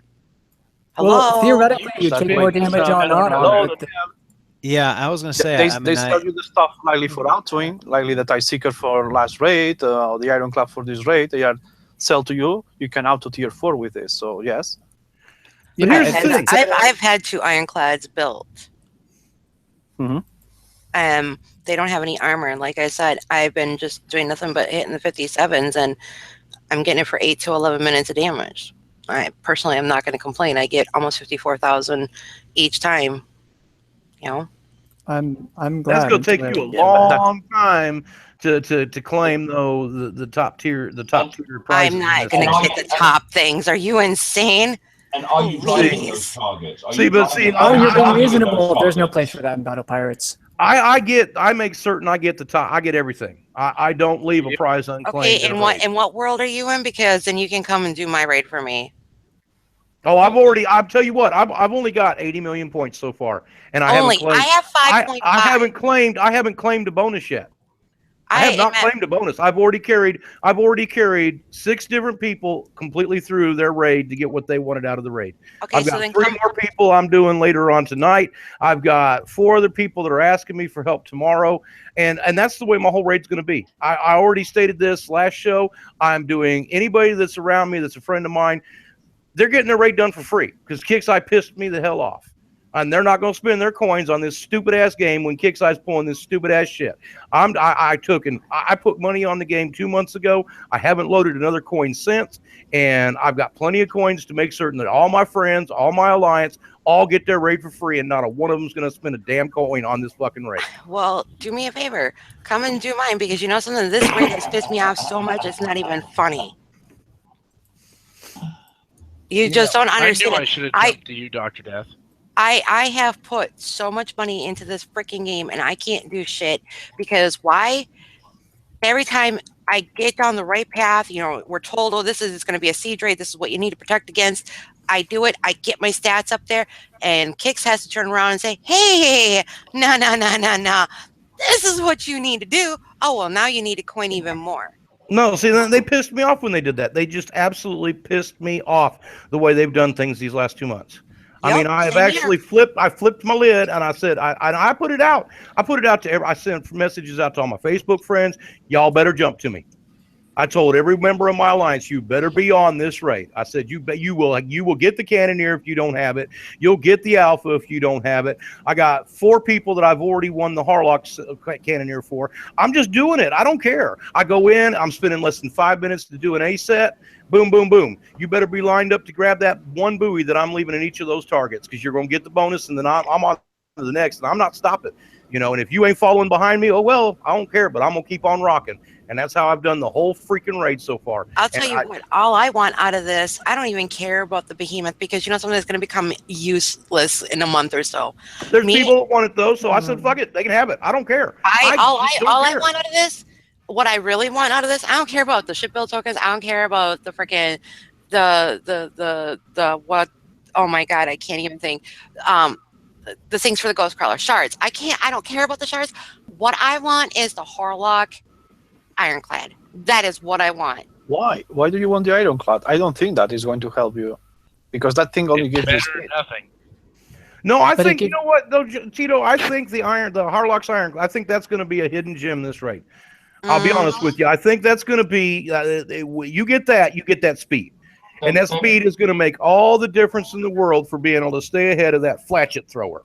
No, see, I think maybe if you're driving it, but it's still not ever going to perform as advertised. I think they really fucked up with that, because at the end of the day, you can't auto a target that has walls that pop up in front of your fleet, because your fleet is just going to go towards, it's going to go wherever it's targeting, regardless of what might be in front of it. It's not going to drive intelligently, right? It's just going to go straight, and it's as soon as a wall pops up, it's going to sit there and get pounded on. So it's never going to be an auto fleet like the Harlock's Tideseeker was. Do you know exactly? I agree 100% with you. For that is that I was asking why she was going for the Ironclad, because if she pretends to auto, it's not the way. I don't auto with my Ironclad, but what I do is I just got to watching somebody in my sector who's in Gimps. He's already got the Harlock Ironclad already built, and I just watched it in a 75. He melted it. So then he went into a 73, and he melted it with his Ironclad, and he had his Harlock Ironclad just sitting off to the side, and he had his other Ironclads running, and he melted it. But he's driving though, right? Yes. Yeah, that's what I'm saying. I mean, I don't doubt that they will be useful, but they're not going to be the hull that they were. The whole selling point of this hull was that people who didn't want to be bothered with driving and clicking and clicking and clicking, and there's a lot of them in this game. Oh God, right? Yes. That they would buy this hull, and it would be the hull that they didn't have to do that with. And I honestly don't believe there's a single hull in this game that could auto that target because of the wall popping up mechanic. I don't think it's possible, because when your ship is on auto, it targets the next nearest thing to it, and it's just going to go in a straight line to it. And if a wall pops up in front of it, bam, roadblock. And the thing is too, it's not even autoing for people that don't want to drive. It's for autoing with people that might have a poor connection. This morning, I cleared my cache, checked my speed, everything was fine. I go in with my 4 cannoneers to hit a 75. I noticed that it's not moving towards the target. It's got the blue glow on here and blue glow on my target, but I'm not moving. So I go, okay, I'm not moving. I need to click away and put a new movement command. I do that. Input new movement command. Recall fleet. Nothing's working. And then the game crashes. And I reload it. And I'm dead for 7 hours repair. For fucking what? Like, that's the other thing. Whoever developed this raid thinks the game is actually better and more capable of handling stuff than it is. And the leader of that team, that guy's boss, needs to be fired. They all need to be fired. They all need to be fired, because a lot of my members are still dealing with, we're checking your connection. Come back in 10 seconds. They'll come back 2 hours later, and they'll still have the same issue. We have an Alliance member that's had that for the past 2 days. He has one Ironclad. He's been trying to auto, I think it was 50s or 30s, and he keeps saying, can someone hop in and check this? And we've all been trying to drive the raid to get it done so we can actually help. So none of us have been able to look. He's had that thing for 2 days. He's like, I keep hitting this target and my ship comes out no damage, but it's not killing it. What's going on? Someone finally got a chance to look in the target. The Ironclad is sitting in the same position at the start, not moving, sitting there timing out every single time. Same here. I've had several members that are having that same issue. And the thing is I hate to say this because Kix put that rule in, you have to spend $50 or more in the game in order for them to assist you. Well, during the raid, it shouldn't matter. I have probably a good handful of members that are having that same issue, and they are just getting ticked because they can't even do anything. They can't do the campaigns. They can't they can't do the raid. They can't do anything because Danielle, of tell that them- 10-second Tell them to connection. try this because Facebook has been having issues. But if you go into Facebook and go into what the fuck is it called, like the arcade or some shit? Yeah, There's the like another- arcade Yeah, if or a you go different through browser. that, I have Chrome. if you go through the arcade, everyone that I've talked to that's had this problem, when they go through the arcade, it actually resolves the issue. I actually had it on Kicks myself, but that was when I was uploading a video to YouTube. But a refresh and canceling the video solved that. Yeah, so if they're doing it on Facebook, get into the arcade and try it that way, and hopefully that'll resolve the issue for them. Because from what I've been seeing, everyone has been going through that, and it's been resolving it. But the And thing Facebook is, though, could is it's happening Facebook- on it's happening out. It's not through Facebook though. It's through Okay, the well, I mean- Kickside side. Then I don't know what to do. I have no resolution for that one. I just know the Facebook one Facebook's been having an issue all day, and it's a Facebook issue, not a Kickside issue. So I don't know. I haven't heard anybody actually having problems on the Kickside site doing that. What's up, Wim? Hello, Wim. Yeah, it was. Hey guys. Wim Hey, joined? Wim. Hey, Wim. Hey, Wim. Oh, yeah. Sorry, first time I'm doing this, and is my webcam on? Nope. Oh, Not yeah, that we no, can see. Yeah, No. put All a you shirt go on. to- Put a shirt on, to- please. Ignore Jeff. If you go to the top of the screen, you will see several Okay. buttons. One is I now it see is. it now. Okay.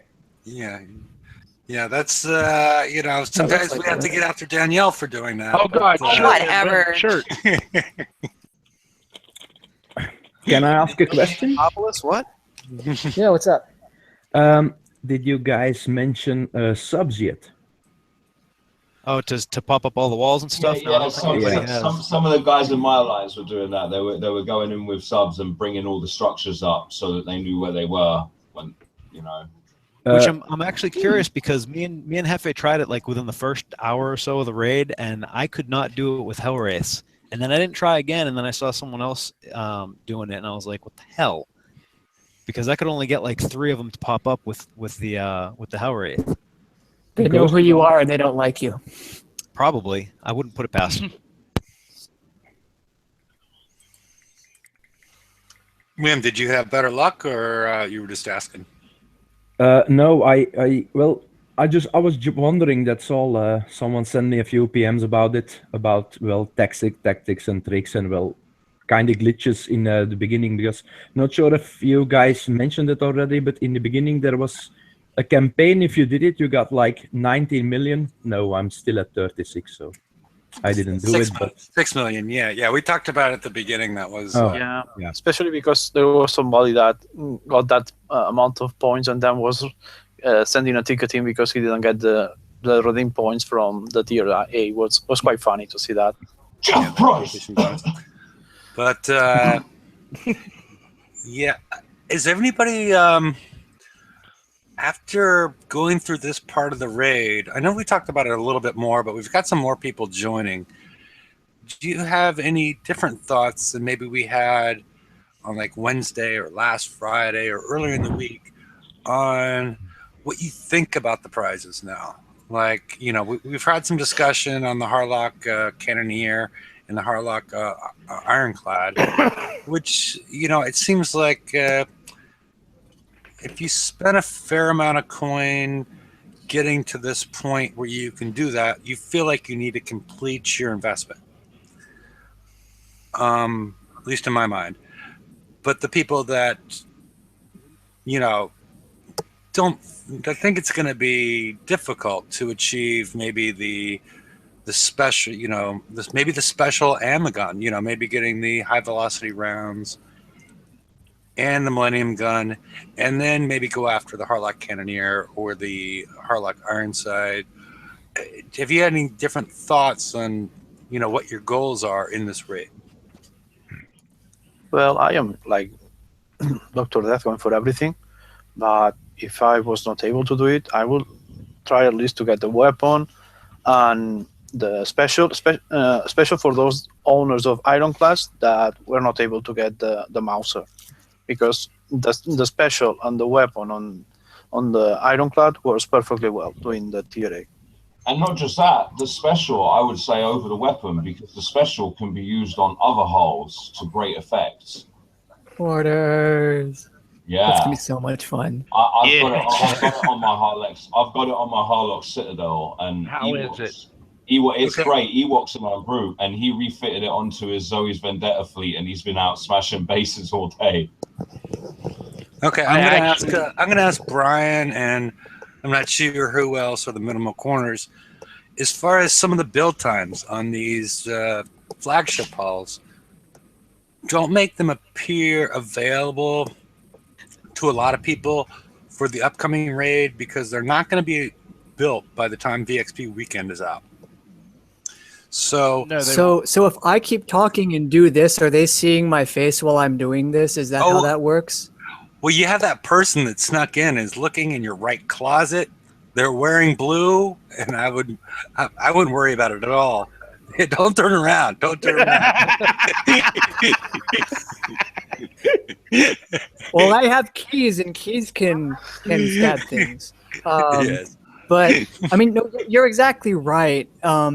It's near mathematically impossible because it starts on a Thursday, and if it's the week after, if you claim the limited hull and all 5 tokens the first day, I think it is, but at that point you coin it anyways.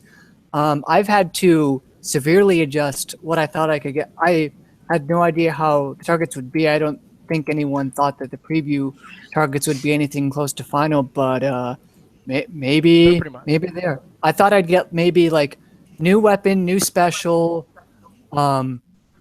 then maybe a Harlock's Ironclad, or if I didn't get that many points, maybe tokens, maybe the Alpha. But now it's looking like I'm going to get the gun and the special, and I might get a few million more for tokens. Like, I'll keep playing the raid the whole day through, but it won't spend any money, and whatever I get, and that's what I get. If I get the whole 15 million, I'm going to get the Alpha. Yeah. And see what I can do with that. But otherwise, it's just tokens. I thought I'd get like 45, 60, and maybe 15, 20 now. It's terrible. Not going to get 5 agility system 4s?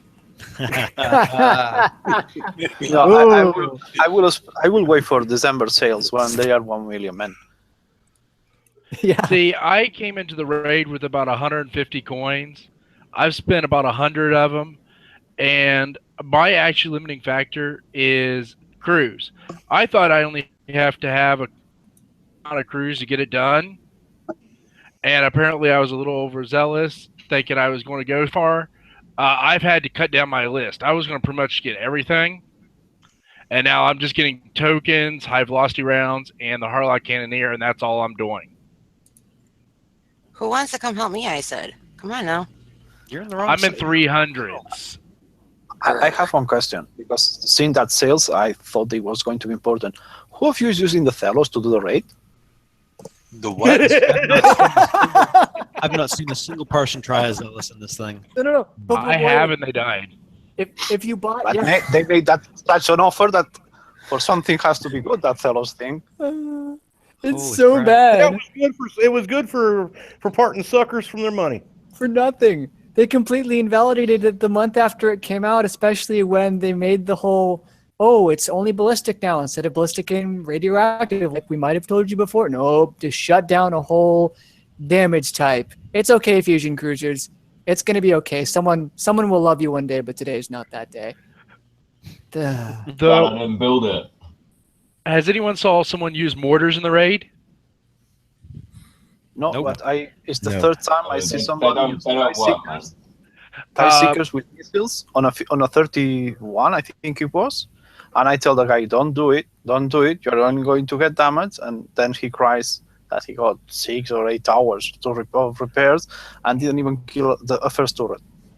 How many I have a people? friend. I'll go ahead. How many people are pissed off that Kicksai decided to limit it to only one damage type that will affect these targets? I mean, Yeah, in raids past, you could use a variety of different weapons. Some of them work better than others, but you could still use a variety of different tech to hit a target. That's exactly what I was saying earlier about being put in a box. Yeah, That's exactly what I was saying. The that's what we freedom, were talking about earlier.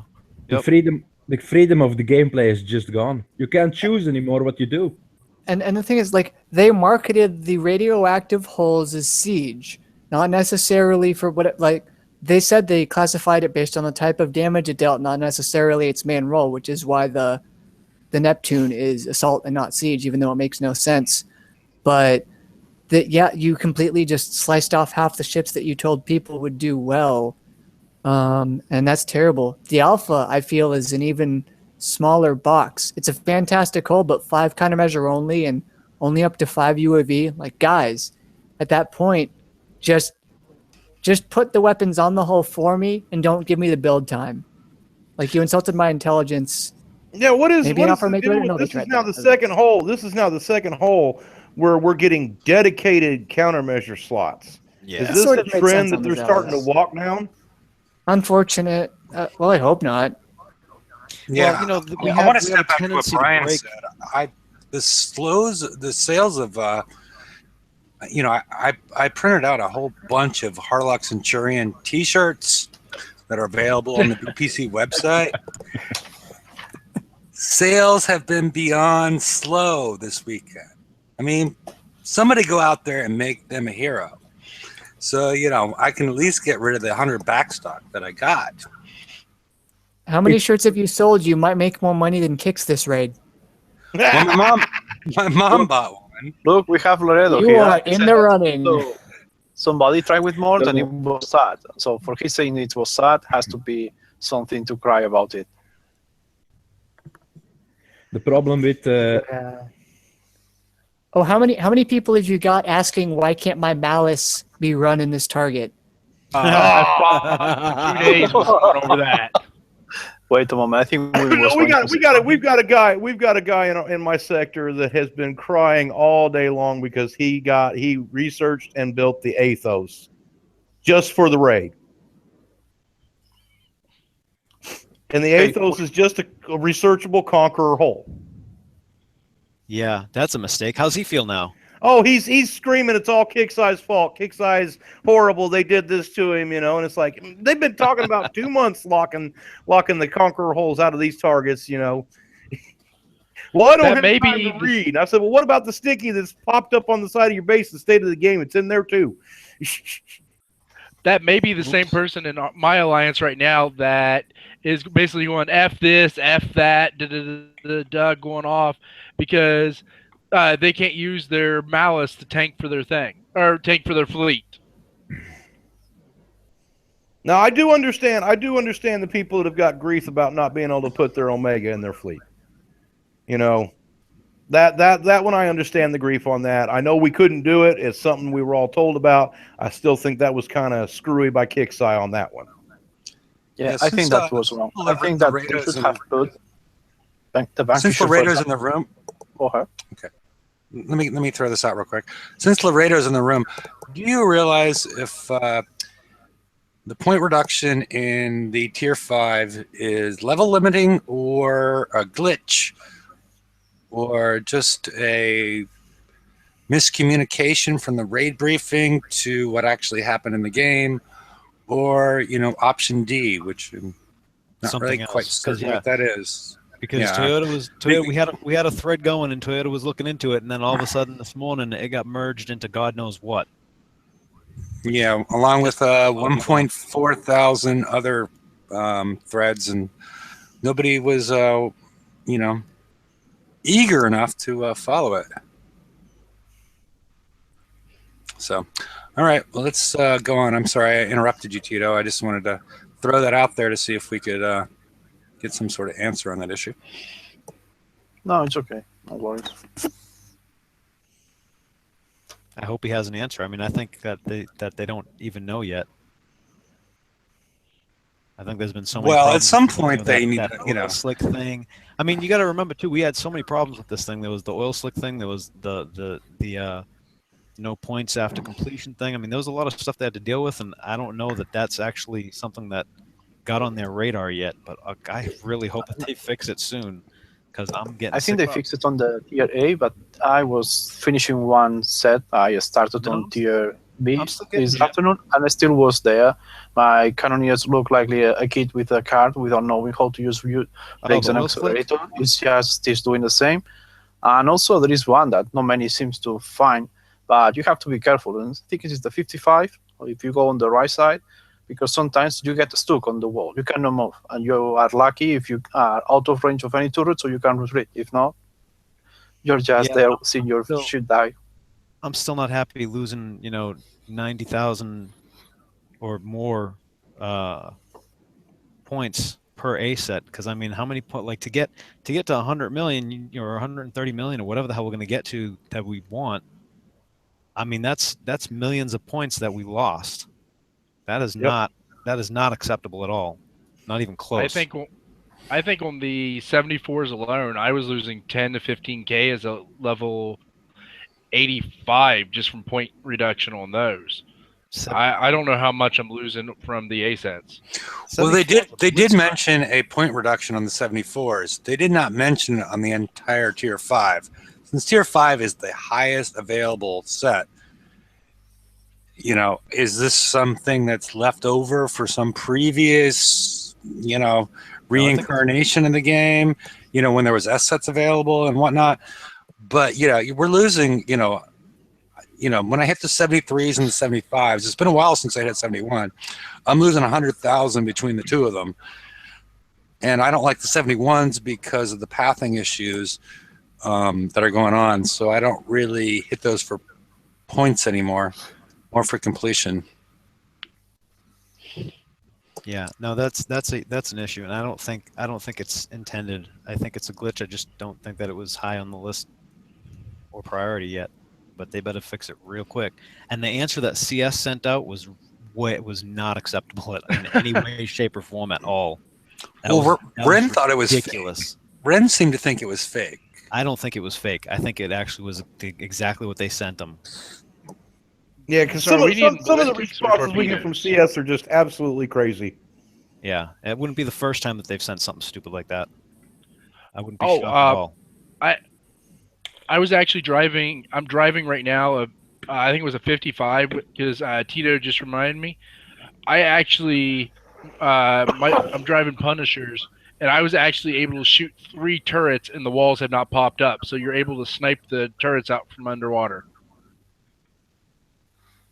What? Yeah, you can hit some turrets from underwater, but I don't know if it's that you're hit underwater or it's just a lag issue and they are actually out of the water and you don't see the... Yeah, I would guess that that's a lag issue. I was wondering because my Punishers were just sitting in there and all of a sudden they start firing and the walls aren't up and the turrets were dead when the wall did pop up. Oh, did Laredo say anything? Does he know anything or...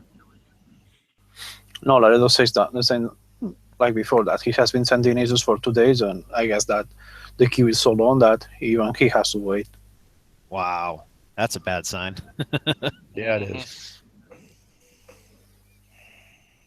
I'm pretty sure that by Tuesday the raid problems will be fixed. Yeah. Tuesday night, they don't get fixed. Tuesday and night. guys, remember, if you have to redeem, do it before Tuesday night. Because after Tuesday night, you know that there is 1 day more, but it's so glitched many times that there is then a lot of people that has to fill tickets just to get the prices because they could not redeem.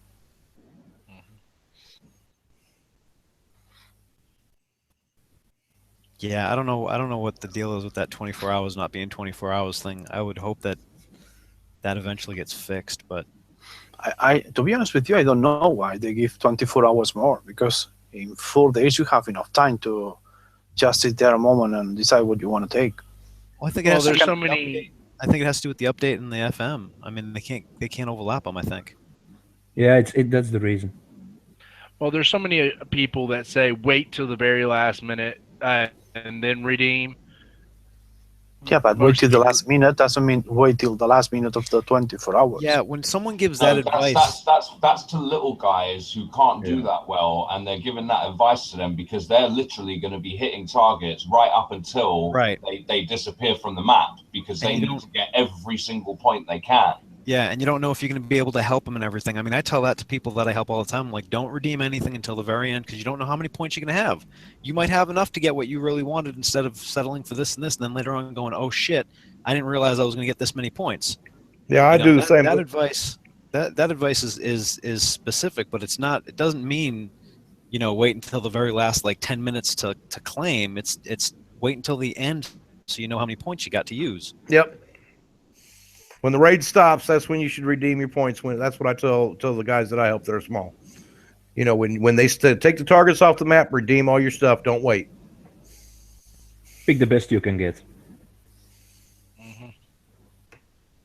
But I don't know. It's been very Kickstarter is just really. This has been sad. This has really been. I think it would have been much better had they communicated a little bit better. I think that's part of. I think part of the reason why everyone was upset after the test server was not because of the targets, but I think it was just because what we were led to believe, as opposed to what we saw. And same with what we've found in these targets. Because I don't know for how long. There was advice everywhere coming. Hey, Centurions, they're going to be able to do it, this and that, and then that's not what happened. I said so from the early start. Centurions will never be able to do it. Never. They didn't have the deflection for it, the shorter range. I knew that from the start. I said that to several people in my sector. I got a buddy who scrapped them today. He was so pissed he just scrapped them. Yeah, there was a blog post that was actually pinned in the forums, I believe, that actually said to build Centurions for January, to be prepared. Yep. I didn't like it then. I still don't like it now. I can't, in good conscience, recommend Centurions. I just can't. They're not for this. Ironclad and Cannoneers. That's the only thing that people need to build. For the rest, nothing is gonna work. Nothing. The deflection is too low. Yeah, and starting now, really, I feel bad for people that are starting now or getting these things now, because honestly, you got a month to build them, and then they're only going to be good for 2 raids. That's it. Yeah. That's a little bit annoying. And I don't really think that's exactly fair. And I don't know. They're trying new stuff. Hopefully we'll get the kinks worked out. I'd love to see the kinks worked out, because I like the targets themselves. I love the damn targets. There's a couple of little glitches here and there that could get worked on, but damn, they're interesting. It's not something that we've seen before. It's fun. I'm enjoying it once I figured out how to drive the damn things. Even when I drive, half-assed like I am right now with one hand, it's just not. They're different. One question: why are you driving with one hand? Because I have a shoulder and a sling, so I only have one fucking hand. Just in case anybody was wondering. Stop being a cunt. He is really enjoying these targets, or what? I am really enjoying these targets. So much. Did you ever figure out what was in the plot? The targets are nice. I like for a lot of them. The 53, I think it's like living in the typical Indiana Jones movie where the big rock is behind you. You have to rush so you don't get smashed by the big rock. It's something original and interesting. You didn't see that one? No, I've seen it. I like the analogy. I like the analogy a lot. That was a good analogy. But the thing is that at the end, in the preview, we told them these targets have too much armor, and with this armor, there are a lot of weapons that are likely crap or useless, and especially holes. You have to tune this down, and they are so stubborn that they didn't do it. They have kept the same way. They then made the special deal with the weapon, but the weapon is not enough. For some is, but also it requires a bit of skill, and not everybody has a skill, especially because a lot of people love auto. That deal with the weepon was only offered to what, maybe 1%? Only the people with the Cannoneers. Only the people that already got the. I think that so they were saying that only this 1% of the player base can actually do the raid properly. Well, it's about 25%. It was 40, I think that it was 48% of the people that watched the show and filled in the survey. Just so you know, 1% I think is way underestimating it. But the problem I see is that I think that the weapon should have been released to everybody, because that weapon and that helps in all the ballistic weapons that we have, all ballistic ships that we have, and that would have helped maybe to do this a bit better, because that weapon melts the targets on Tier B. I'm not happy with many things on the raid, especially on the Tier B completion bonus for reducing it from the 325 last raid to 200 this time. just to screw the top players, that because they keep doing the same, and that is what pisses me off a lot. They want people to go back into the game, and they don't realize that many of the people that left the game left with high levels. It happened to me when I came back. I had a high level, but for 17 months away from the game made that all my tech was or obsolete or useless. So the problem is that you have a high level, a big number, and you try to get points to start again, but they, instead of helping you a bit, they are just tripping. You have to trip on top of them, or you have to invest a lot of money or get to America. And I think that's a wrong idea for them. I think that they shouldn't do that, because at the end of the day, was what I said today in one of the posts in one of the pages. I don't see why a guy, because it has a big number in his base, has to get the wallet wider than any other guy. Well, you're talking about people. You're talking about people coming back into the game. What about people that want to come into the game? Because this is the siege targets, right? And when this raid is over, these are going to become the siege targets on the map. What good is the stepping stones in the foundry going to do for anybody that comes in this game? Well, talking to you in chat. I can't get they chat just up can't right now. go. I'm sorry. What's he saying? Because I can only have one window open right now. He said, "Wait, what? George, PM me the screenshots of you getting less points than A sets. I got the right points when I did them." Yeah, I'll send them to him. They're actually, if you ask Toyota, he actually has. I think he still has the link to the thread. It was one guy that posted up the 73. I posted up the 75, but I got pictures and video of all three of them. I got those. I have screen prints of them, and everybody in my sector is also getting the same issue. Yeah, I think getting underserved on the points. Screenshots into CS. And in my video, they should show as well. Here's the thing. I waited till the repair. Here's the thing. You know, Laredo will actually go and send it to the person that needs to see the goddamn thing, as opposed to us sending it into CS. So I have no problem. I'll send it to him. I got no problem with that. After the show, I'll message you on Facebook and get them to you. Thanks, Laredo. I appreciate it. Yeah, because basically, at least on the 73 and the 75. We're getting 50,000 chopped off of them across the board. It's $399 versus $450 or $499 versus $550. If you think we're lying, but that's generally what's happening. At least on the 73 and 75. I haven't hit a 71 in a while after I realized what the issue was. So. Well, I mean, once I realized what was going on, I made sure I took some video, because I know sometimes. When something happens, like I have a couple videos in the FM for the 109s where a tide seeker, if you drive in a certain path, will stop short, and they've tried to replicate it and they can't, even with the video that I sent them. So a lot of times the videos actually help them replicate what the hell's going on. So I made them just in case. But the fact that it's going to get there is I'm ecstatic that someone's going to actually look at the damn things. Oh, Jesus Christ, I won the bet. I really thought Nines was the first person to bring up a Tide Seeker. So, actually, someone already brought in a Tide Seeker a while ago. You lost. Yeah, it was Tito. So, Jefe, we have I left the room with our show, and is anybody here willing to say something else and different? Because if not, I think we will have to call the Brazilian cooker and make us cook something for us, because everybody here is going to start to get starving. I want to ask something. Go ahead. I think it was Tito who said you came back after a few months of quitting the game, right? Yeah. And it's hard for you to pick it back up. So how many here left the game and came back? I did. I left the game for 8 months. Okay, now how many here stayed for years? I know I am. Anybody else? I've stayed for a very, very, very long time.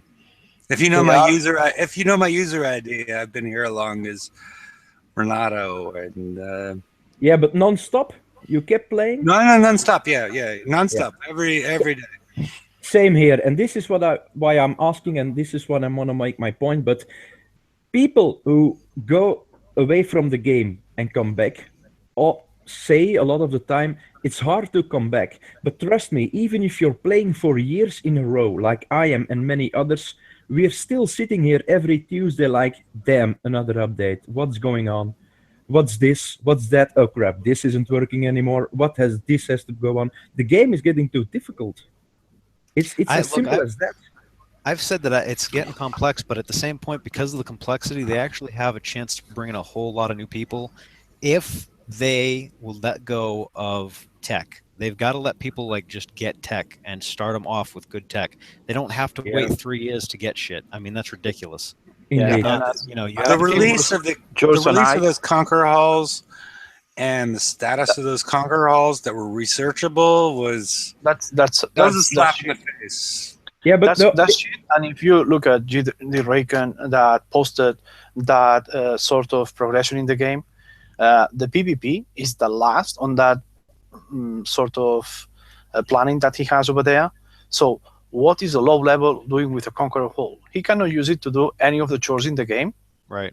Yeah, they should have put better PvP attack in research rather than PvP. He cannot do the raid. He cannot do the Forsaken mission. He cannot do any of the mines. Look, the way that the game has progressed, they've got to start putting the shit that we have. Like now, 3 months after the end of this raid, they should have an option to get the Ironclad in research. Or get it on what I said. For example, when I came back, they gave me a fleet of Rhinos. It helped me to do the Apollo because just with that and $20, I got the Apollo, and with the Apollo, then I started to get back into the game. I had to wait till August whole store so I could get the Punishers, do Forsaken missions more decently that I was doing and stuff like that. So I could came back. That was a gift given to you to bring you back into the game. You know, if we want to bring new blood, new blood into the game, they don't get that gift. Yeah, so they need to put the PvE tech in the research, or they need to put it in a low level. Like if they should start putting older holes, you know, like put freaking rhinos in tier 2 of the FM. You know what I mean? So that they got a chance that they can grind and get a better, you know what I mean, and progress. Or even do whatever a returner gets into the game, make it researchable for the rest of the players. Yeah, I agree with both of you, but neither. I mean, Dr. Duff, I don't think we need to go back to older halls. I think what they tried to do with the Conqueror halls was probably the right way, since those halls are mollified versions of what you're supposed to have in the game, as opposed to going back to rhinos or something, no assault deflection, you know, things like that. But give them researchable versions that are toned down relative to what you can win. That's more what I think how you get players back in the game. Like, you know, I can do this, I can do that, I can research this, and then I can eventually win things in raids, Forsaken missions, whatnot. But I don't think you go straight back to old halls, because the old halls have inherent flaws that, you know, and they just don't work anymore. You can't go in the old halls anyway because of the way that the meta has changed in the game. I mean, what I'm saying is, look, you have set halls now. You have set things to do and set progressions. So you know what? At the end of the next raid set, the stuff from this raid should be researchable, because that way when new players come in, they're going to feel relevant and they'll actually see a goal that they think that they can reach. Because right now, you come in as a new player, you're going to be like, fuck this, I'm not waiting a year to be able to play this game. What the hell? Why would anybody wait that long? That's exactly ridiculous. But George, what do you think the goal is for that player? Like, you enter the game, you want to go fuck up a 45? No, to feel relevant. To feel relevant. To feel relevant means that you got to be able to do the stuff that everyone else is doing around you. But the way that we felt relevant when we were playing when we first started 5 years ago. In other words, when somebody new comes into this game, and they're first building up their base, they should be able to go out on the map and hit the lowest level armada, or they should be able to go out on the map and hit the lowest level mine. You know what I mean? There should be tech in their base they can research, so they can go out and hit the lowest level FM target. You know what I mean? If they're level 20, they've built up to a level 20, they're researching these ships. These ships they're researching should be able to go out and hit the bottom tier of whatever it is that's on the map that everybody else is playing. And they can't do it. There's no research tech that will let them do that. Or if not, in the turret that we are using to get into those TLCs, they could have the old targets that we were using when we were using the fleets that they are researching. No, that's making it complex. Just put it in the damn research thing. Get relevant in the game. Be able to get out there and get dirty in the game. I mean, that's how everyone got into the game in the first place. Mm-hmm. Yeah, I think someone it's talked safe to shit say comms. You went and fucked them up. we were. I think I'm reading that. Okay, I think it's safe to say we are the lucky ones because we started so early. We grow with the game, but let's face it, no one is gonna start Battle Pirates. How many people do you know that start the game now? I know no one. No new players for at least 6 months. 0. We've got one guy in our alliance, level 40, and he's barely able to do anything. And he's been playing for probably 3 to 4 months, and he's pretty much got nothing. He can't hit mines, can't do anything.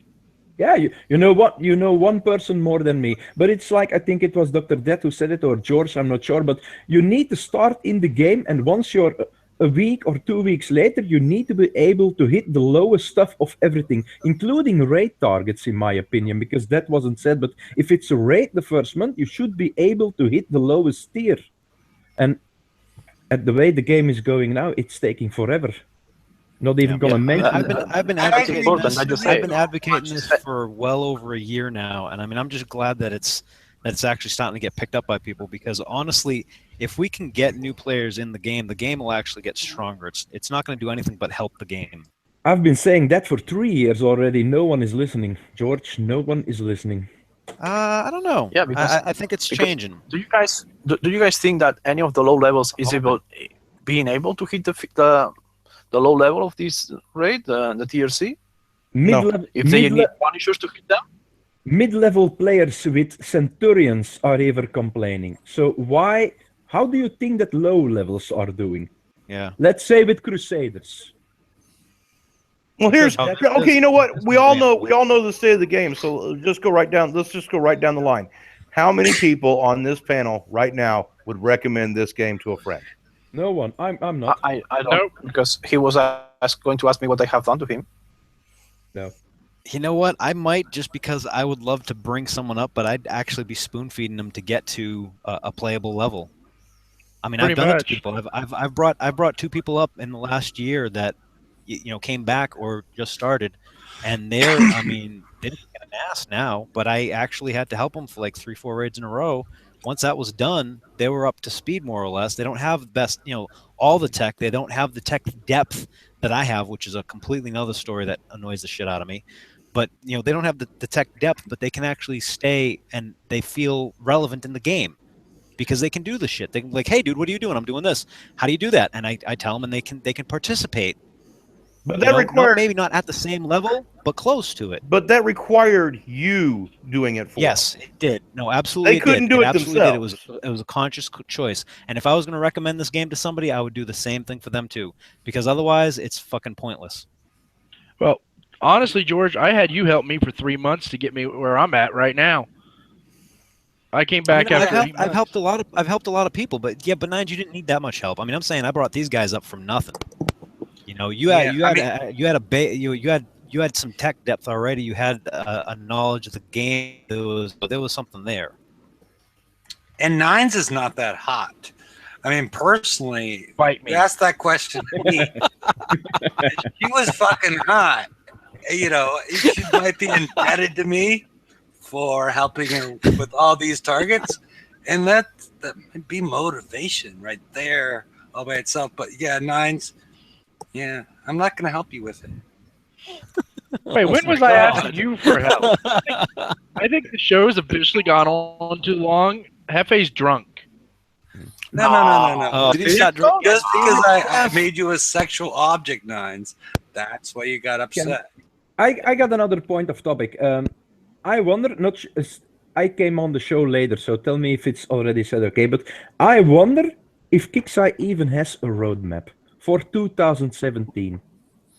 I actually think yes, they do. That if they are not going to give us a work in progress, at least a roadmap would be nice, so we could know where are we going.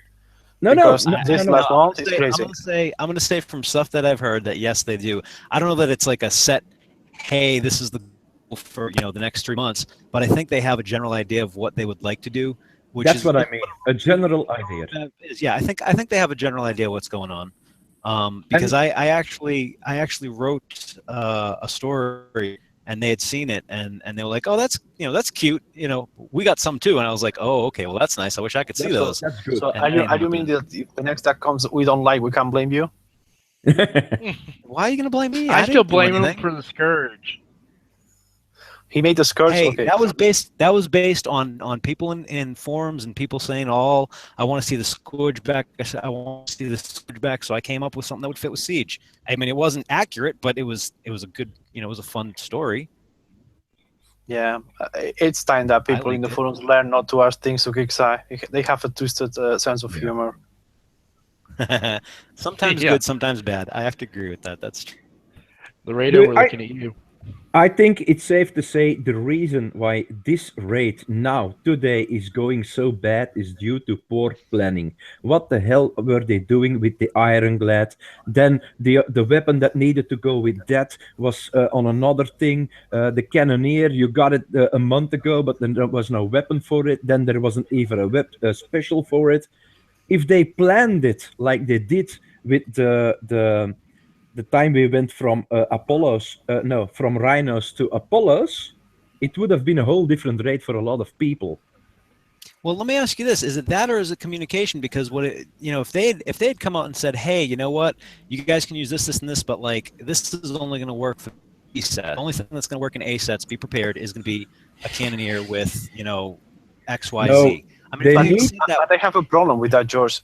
That They they need- say you can use it doesn't mean that you can use it the way you understand. Because when you tell me, hey, if you have Centurions, you can do tier 4. I understand that I can do tier 4 for something between 1 and 3 coins per set.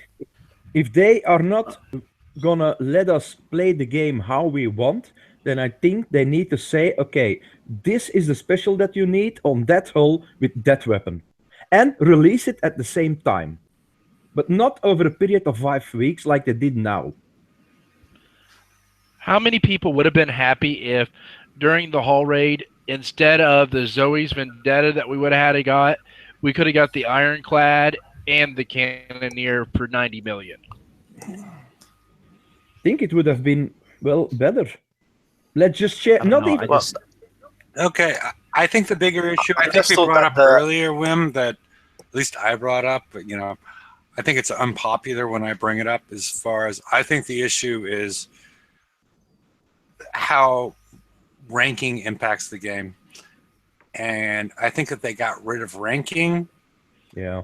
0 to 75%, which is actually 0 to 400%. It would really change the game on how the Ironside played in this game and how everything else played in the game if we all had the same baseline with the hull that is built. Because, the way things were released was haphazard at best. And, I'm very unhappy with that, but, I don't want to get into that.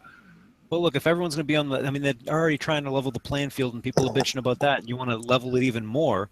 I mean, I had no problem ranking all of mine. I didn't even spend. Okay, but I'm sorry. If you're selling, if you are giving you a tool to use in the next raid, they have to give you some room on time so you can get that whole ranked. They cannot give you the whole on Thursday or on Tuesday on a TLC for the next Thursday to be used on a raid because you don't have time. You know what? You need the VXP weekend to rank your stuff. It's as simple as that. Yeah, and when the Ironside was released, there was not time, besides the tokens that were presented, for anybody to do that. And so that's why the Ironside... Oh, Ironclad, okay, whatever. Yeah, that's why it has performed so poorly. Because nobody, it's, you got to be, like I said before, I forget which country. It might have been Dubai or wherever. But you need to be a millionaire to level up your ships. It's only going to get worse this year because instead of 3 raid formats, we're now going to have 4 raid formats. Yeah, so I'm not sold on that. Oh yeah, I think- this show has been against that. I think no one is sold on that. Why on earth would they do that? I know why they do it. They need to make more money and profit, but come on, it takes forever to build these things. And then you're going to say, okay, instead of 3 months that you can use them, we're going to make it 4 months, we're going to make it 3 months. And I know what you're going to say. They are still useful afterwards on other map targets, but I don't know. It's a raid, so I think that's going to backfire because of the simple fact that everyone's going to feel like they need to build both. Because I feel like I have to build both because I want to auto the targets after the raid. Same here. I want the cannoneer, during the raid. So that means I'm screwed because I have to build 2 fleets now for 3 months of use. Yeah. That's bullshit. And they tell you that they have reduced the build times, and it's not true. They just have split the build time between 2 fleets. But at the end of the days, I made the numbers in the last show, and you are needing something between 124 days. And 124 days means that when you are finishing the fleets, the rate is one month behind you. Does that count tokens too? Because I get I get all the tokens. So. I don't take in case the tokens, because the tokens is a very good thing for the ending players that get access to it, but makes a big barrier between the players that have access to those tokens and those that don't have it. Because the build times that KickSize are setting are thinking that everybody is being able to get those tokens, and not everybody's being able. Like I do, that not everybody is still getting tier 5. Right, and I've said it before. Once you hit the point where you're getting tokens all the time, it changes your. I mean, it completely changes your game. However, if you're gonna see, this is one of the reasons why when I try and write anything, or when I try and come up with an argument, or when I try and talk to anybody, I'd like to see both sides of the thing. And the other side of that argument of the 100 and whatever days is that yes, there's also a whole bunch of tokens, because if you're not hitting tier 5 all the damn time, you don't need to be worrying about building 2 different fleets for raid. True. You need to be concentrating on something the hell else. So let's make the argument proper and legitimate. Let's face it. Chances are next month we'll. But George, here's where the problem comes in. And I'm going to say it's plain and simple. They haven't. Tito, you're incorrect. They haven't actually reduced the build times, because we're now building. Look, the Apollos. It took the same amount of time to build a fleet of Apollos as what it does to build a fleet of Cannoneers, pretty much. We're talking just days difference. You know what I'm saying? And now we've got to build not only the Cannoneers, but we've also got to build the Ironclads. So we're building. It's twice the building time now. They haven't decreased. They haven't cut in half. It's twice the building time now. It's plain and simple. But the problem is real simple. We can sit here and say, yeah, you shouldn't focus on the raid. You need to focus on everything else. But because of the way they've changed the meta, the raid is now a primary. If you can't do the raid, you're not going to be able to do the targets that it changes into when it becomes map targets. That depends on how they make the tech available. I mean, the other aspect of that too is the fact that the damages have gone up. I mean, I think I did in a couple articles ago where I compared the change in repair from the Apollo to the Hellwraith to the Cannoneer, and that's slowly climbing up from a dead fleet. Now, I will say this: if you're driving it well, you can do a lot more targets with the Cannoneer than you could the Apollo. That's a legitimate argument. However, it's still not a cool thing to be doing, because honestly, if I screw up, or if I lag out, or if I SOS, I'm fucked now. Whereas in the Apollo, okay, it's not as bad. You know what I mean? So I don't know. If you can drive right, you really don't need all that armor in the first place. So why is it there? I don't know. I don't like that trend. I don't like the trend still. My Cannoneers have max armor. Sorry. I have none on mine. I have no armor on mine at all. I don't max armor on my Cannoneers, max armor on my Tideseekers, max armor on my Hellwraiths, always. I'm the exact opposite. I always go with the lightest. I'm running D1Cs on my Cannoneers. No, max. Except Apollo, that one I never put armor on. Yeah, Apollo, I don't have anything. Cannoneers, I don't have anything. My Hellwraiths on the other, not the Hellwraiths, the Tideseekers on the other hand, I did, because the D5 was it D5 CT or whatever the hell it is. Yeah. Those you needed, because they actually made a significant impact on mitigating the damages. But we were also, this I want to drop in real quick, we were also talking about hull build times.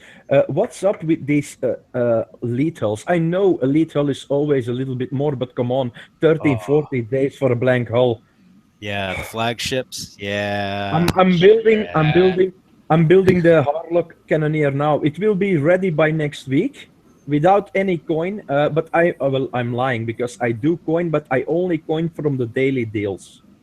Every day I look, and if it's interesting, I buy it. But for the rest, I use my tokens or I save my tokens up. So because I want to rank it, then I have a 5-ship fleet.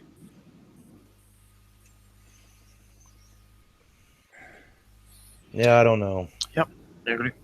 No. I mean, let's be honest. There's good and bad. Sorry, go ahead.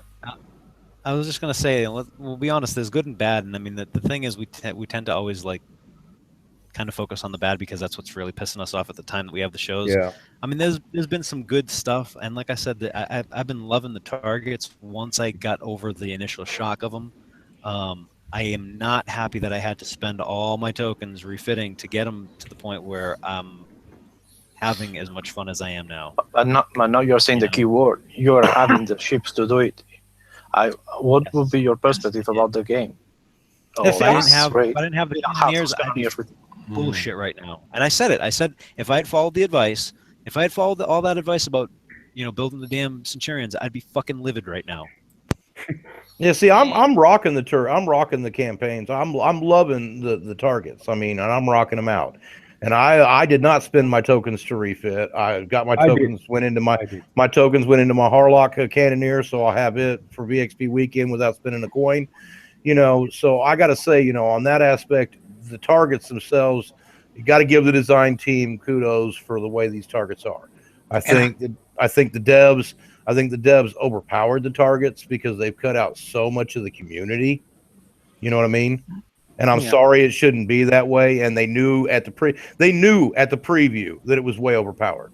Because Doom Rooster came out with that post where he said, well, we know that it's too powerful, but we're not going to tune down these targets and we're not going to nerf the Cannoneer. So deal with it. Funny.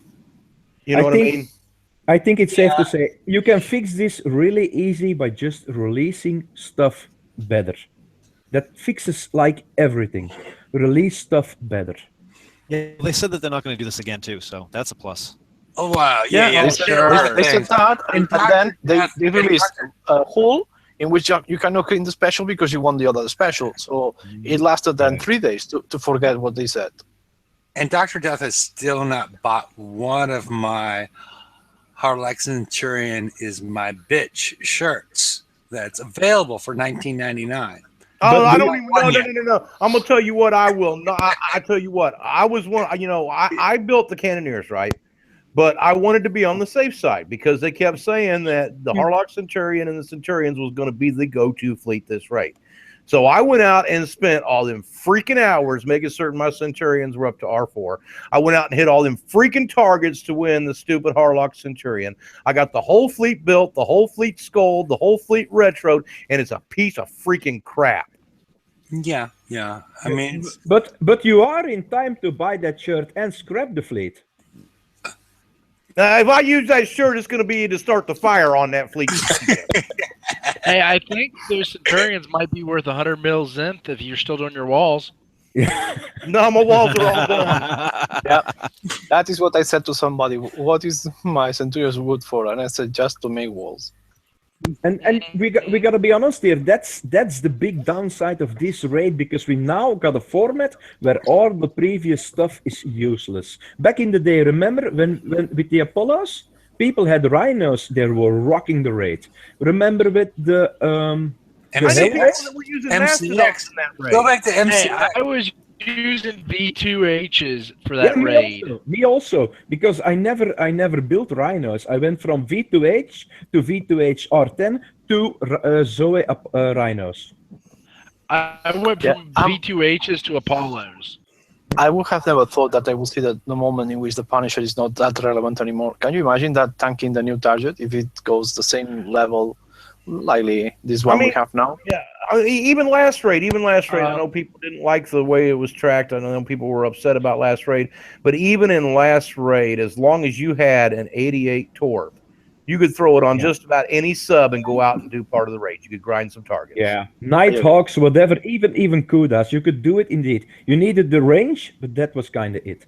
That was it, yeah. So old tech was still viable in the raid and every other raid. It's always been that way. You could always use old tech to do something and get you something and work your way up. This raid, you can't. Well, the thing is, I was just using Punishers, like I said, whenever I came into this show. I was using Punishers to test to see if they would do 50s, and I did a full 50 set with my Punishers for 3 hours damage. Okay, but how many points did you get, and how long will it take you if you're a lower level player with Punishers? How much seat time are you and coin are you going to have to spend to be able to pull off getting a full build? You know, the 30 million to grab the Cannoneer, the special, and the weapon to progress. That's what I'm saying. They can at least try and grab one or two of them. If they can grab the Cannoneer and the weapon, they'd be fine. Yeah, it's going to take them longer. They're not going to be able to get done in an hour you know or two. what you're saying, Nines? Have you made the numbers to see how many times they have to hit that target? I can tell you. By the time that you finish doing the targets, they can do the target just sleeping because the cursor will just do it on its own. Yeah, I mean, they should have the Ironclad in this, and I know that the Ironclad was easy to get. I mean, because Ren has a video doing 2 Ironclads doing some stuff, which is good because you can go through this, but you also have the level lock, which kind of sucks. The only catch that I have with the old tech is, you can kind of use the Centurions, but as we've seen, it was, I think Jason did it for 13 coins for a complete A set, right? And 13 or I think it was 47 hours. 13 coins. Close to 7 hours. It was 13 coins for the A set, and he has a very specific build. I don't know how many players would actually be able to build those, because some of the stuff that he has on it is stuff like me and him, when we mess around with builds, we have the tech depth, whereas some people are not going to have some of that radioactive armor and stuff. You know what I mean? Mm-hmm. So using the old tech is great if you have the tech depth. Yeah. And I think part of the problem is that we don't have, the hull stores have traditionally been hull stores and hull stores and hull stores, and we don't get that option to increase our tech depth if we don't already have it. I'm lucky. I mean, I have it, and I didn't realize it until I started throwing on that D30R and a bunch of stuff, and everyone's like, where in the hell did you get that? I didn't even think about it. You know what I mean? Yeah. So, a lot of the stuff that we talk about, we're talking from kind of a privileged position of, hey, we already got the stuff. A lot of the times we have to remember a lot of people don't even have it to use the stuff that's recommended. Like, Centurions got recommended, great. And you might be able to pull off the A set if you got all the shit. Yeah, that's the main problem. Big if. It seems that Kickstarter is not very friendly of the catch-up. I have been asking for the Cryo batteries since I came back. I didn't get it yet.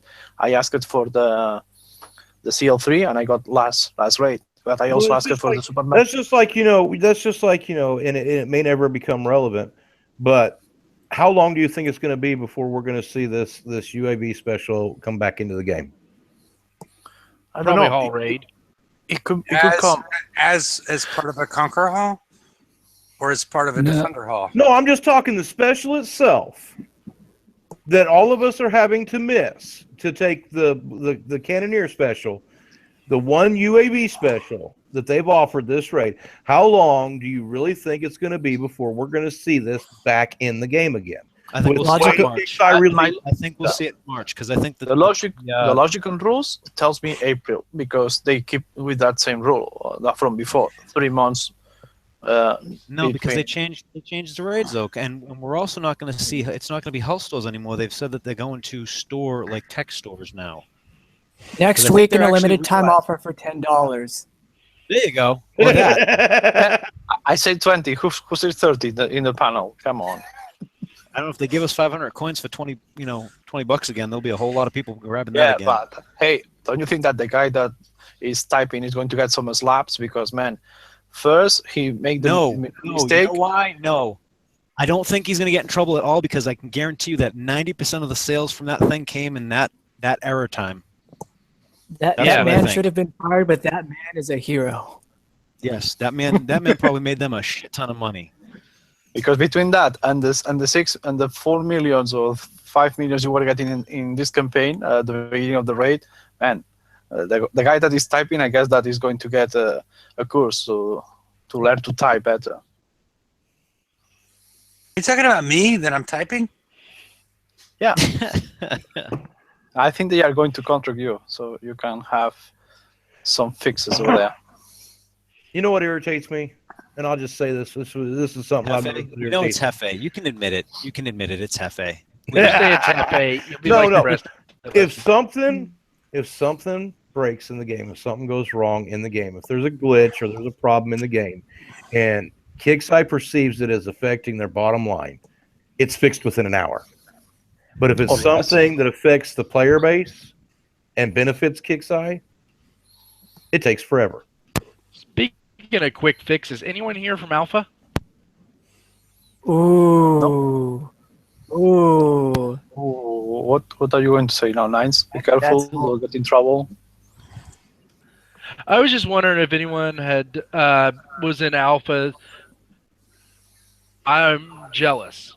I am very jealous of that. Envious. I am envious. Well, you have to do what the moderators say. Next time that there is a raid, you move to Alpha because that's where you get those special treatments. You know what? It just blew my mind because I was sitting there watching all that, and there were over 100 people on the leaderboard with over 100 million points in the first half hour of the raid in Alpha, and I was like, why wasn't I in fucking Alpha?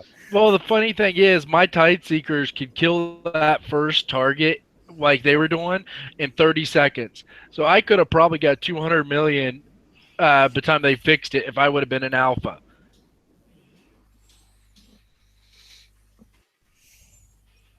Wait. Wrong. yeah, that would have been nice, but no, wasn't in Alpha. I wasn't either. My alliance don't like Alpha, so. Well, most of the time it's where all the glitches and craziness happen. So I think last time they got screwed. So it all works out, I guess. Hello, Holge. Uh, if you want to say How are something, those Aggies doing? How are the Aggies doing, Holsh? So team, I can't confirm this. What? But according to the professor's article, oh, never mind. No, I can't read.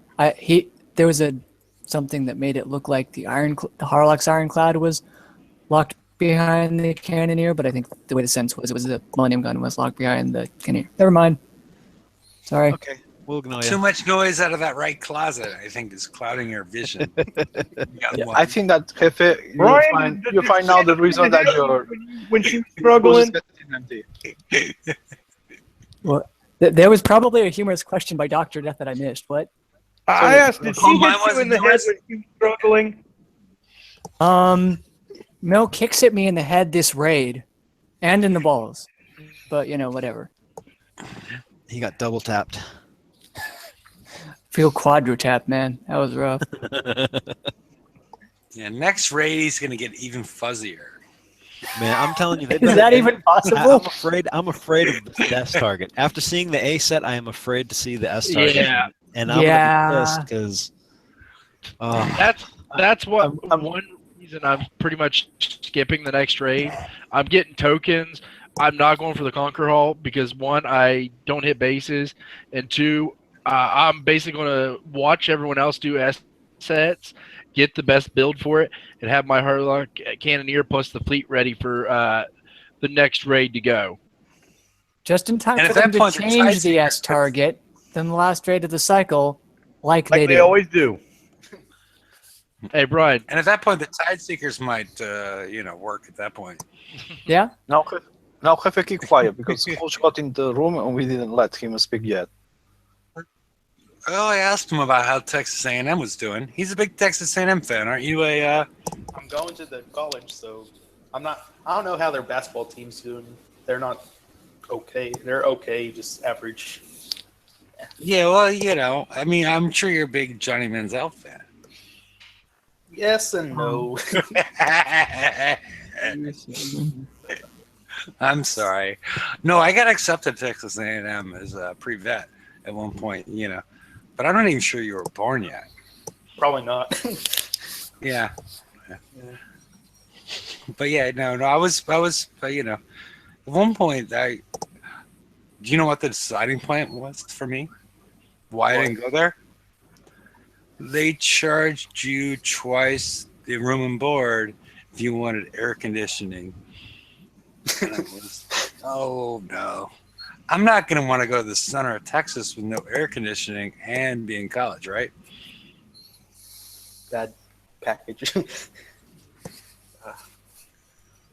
What? It's not that difficult a question. I'm going to turn your volume up, Polish.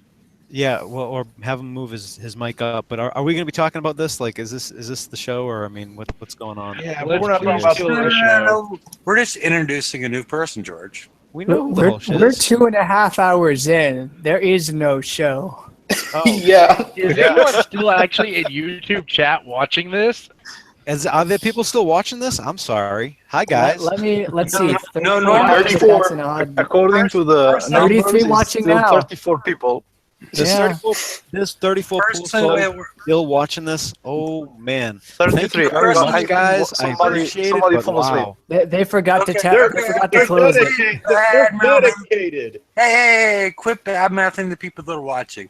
I'm not Yeah, talking about These it at all. I said people are thank grinding you. on the fucking There's raid. still, there's still two These people spaces are to come in. these Yeah, people are this is grinding on the raid, and they want to hear somebody talking about what's going on. About how If I bad was this doing show's the raid, I done. wouldn't want to It's hear on you, man. fire. It's on fire. Why Yeah, are being you know what? underwater? They figure it's easier to come here and listen to us put out all the complaints than it is to go stroll through them forums. Yeah, I mean they have what, mean, 1,000 something yes. posts to read through. Fuck. Yeah, that's great. Oh god. They can always come in if they want. No, if anybody wants to drop off, it's cool. I mean, it's not like you need to stay on the whole time. Well, no. If we're going I'm to a talk about marathon- Texas A&M, I'm a I'm marathon just saying. man on I'm this just saying. stuff. If we're going to be talking about Texas A&M, I don't know that that's show worthy, as you say, or Yeah, after that show should worthy. be after show. You know what I'm If we saying? keep, I'm just trying to stick to your own rules, Jeff. That's all I'm doing, man. hey, if we keep this up, we might be going as long as G Daddy streams. Uh-huh. We only need to fall asleep while in the stream, and we get that. Okay. G-Daddy, how is the? You reported that you had halls in waiting for this raid. How is that working out? No comment. Okay, Oh, that's not so good. not that good. I'm going to answer for you that, Jefe, I went this afternoon to see how he was going, and he's not even doing the raids. So he's not even streaming, so you can Doing get an idea. campaign. Okay, I'm doing campaigns only. so that's not going to get you much, right? No. Yeah. No, well, Okay. Hey, nothing. What, 8 million 15 I've got million on for all there. the campaign? But even the campaign is not going to be helpful for you. G-Daddy, Better didn't than you get the 90 million points for the campaign? No. Well, I got 100 million, yeah, but... yeah. But his problem is that he's too jealous about his ships, and he doesn't have room anymore in his dock, so he cannot build any hulls. I can. Retire the Seawolves. Take them out back and shoot them. Yeah. If you won't do it, I will. Burn your Centurions. Ooh. You will I've get only got Zintium 2 for your walls. We should have had a drinking word and made it Centurion, so everyone would be as trashed as Hefe right now. Or even more, because he has practice that we don't have. Oh, that's true. That's true. Why am I more trash than you are, George? Dude, you're a lush. You're always trashed. Come on now. Because you have such a training. Isometrics? We don't Are you put talking about balance on the show. Are you talking? Wait. Are you talking about my pain meds? Really? Yeah. I think I no, handled you're them a little bit better. I keep on bringing up the fact you keep on saying isometrics for whatever reason. Put it this way, my goal of this raid is to get 10 million and that's it.